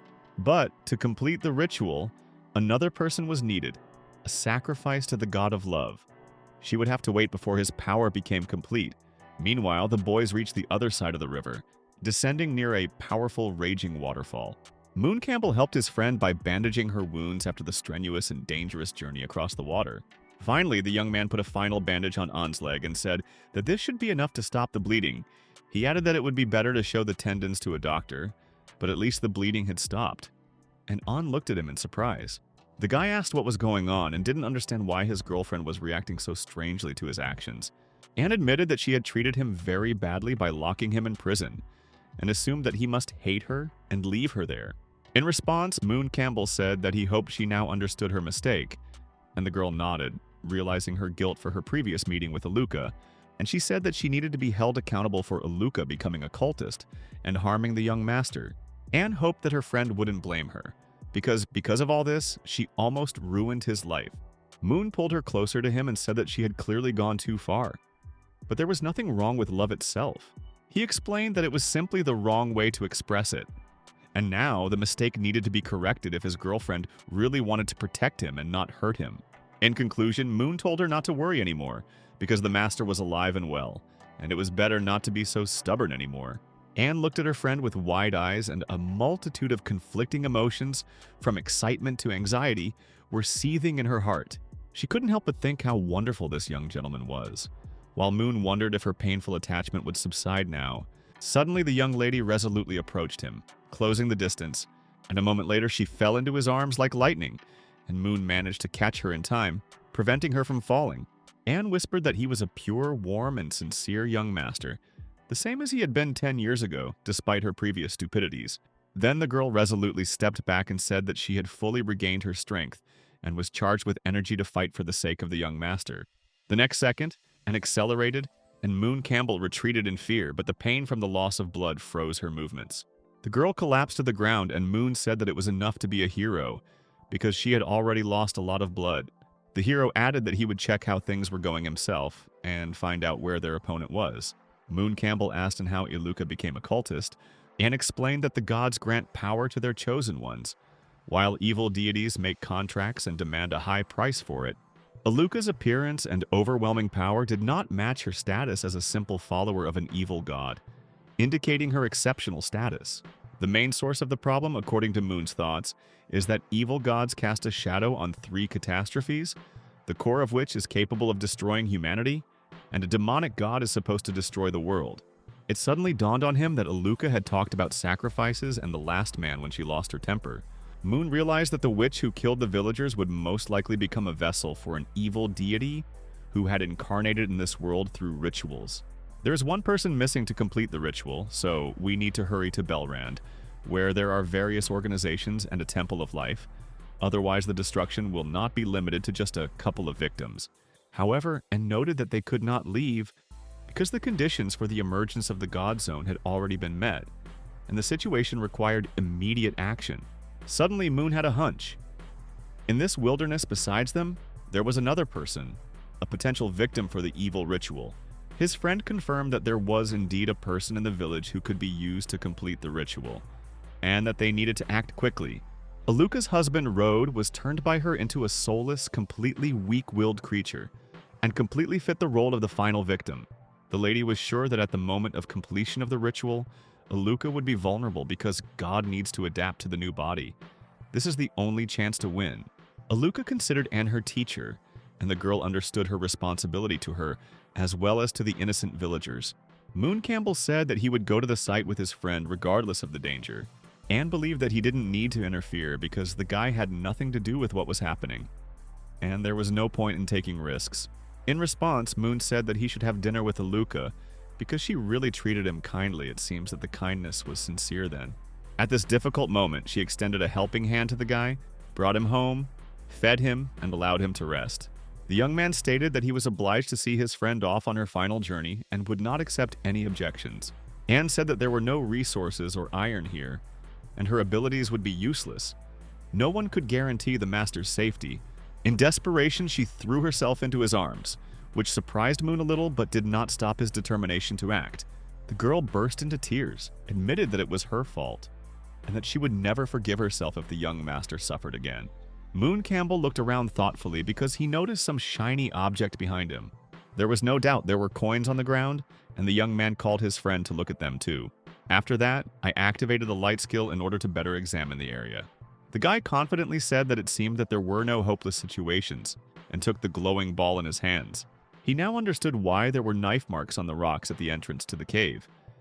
It looked like bandits and treasure hunters were hiding here, guarding their loot. Moon Campbell soon found a suitable weapon for himself, a sword that, although not as sharp as his home blade, would do just fine. After that, he turned to Anne, asking what suitable weapons she had found for herself. The girl replied that she was already ready. Her equipment was powerful enough because the lady had acquired wings and sharp blades. Moon Campbell said that now they were going to meet her student and his friend. It was time for redemption.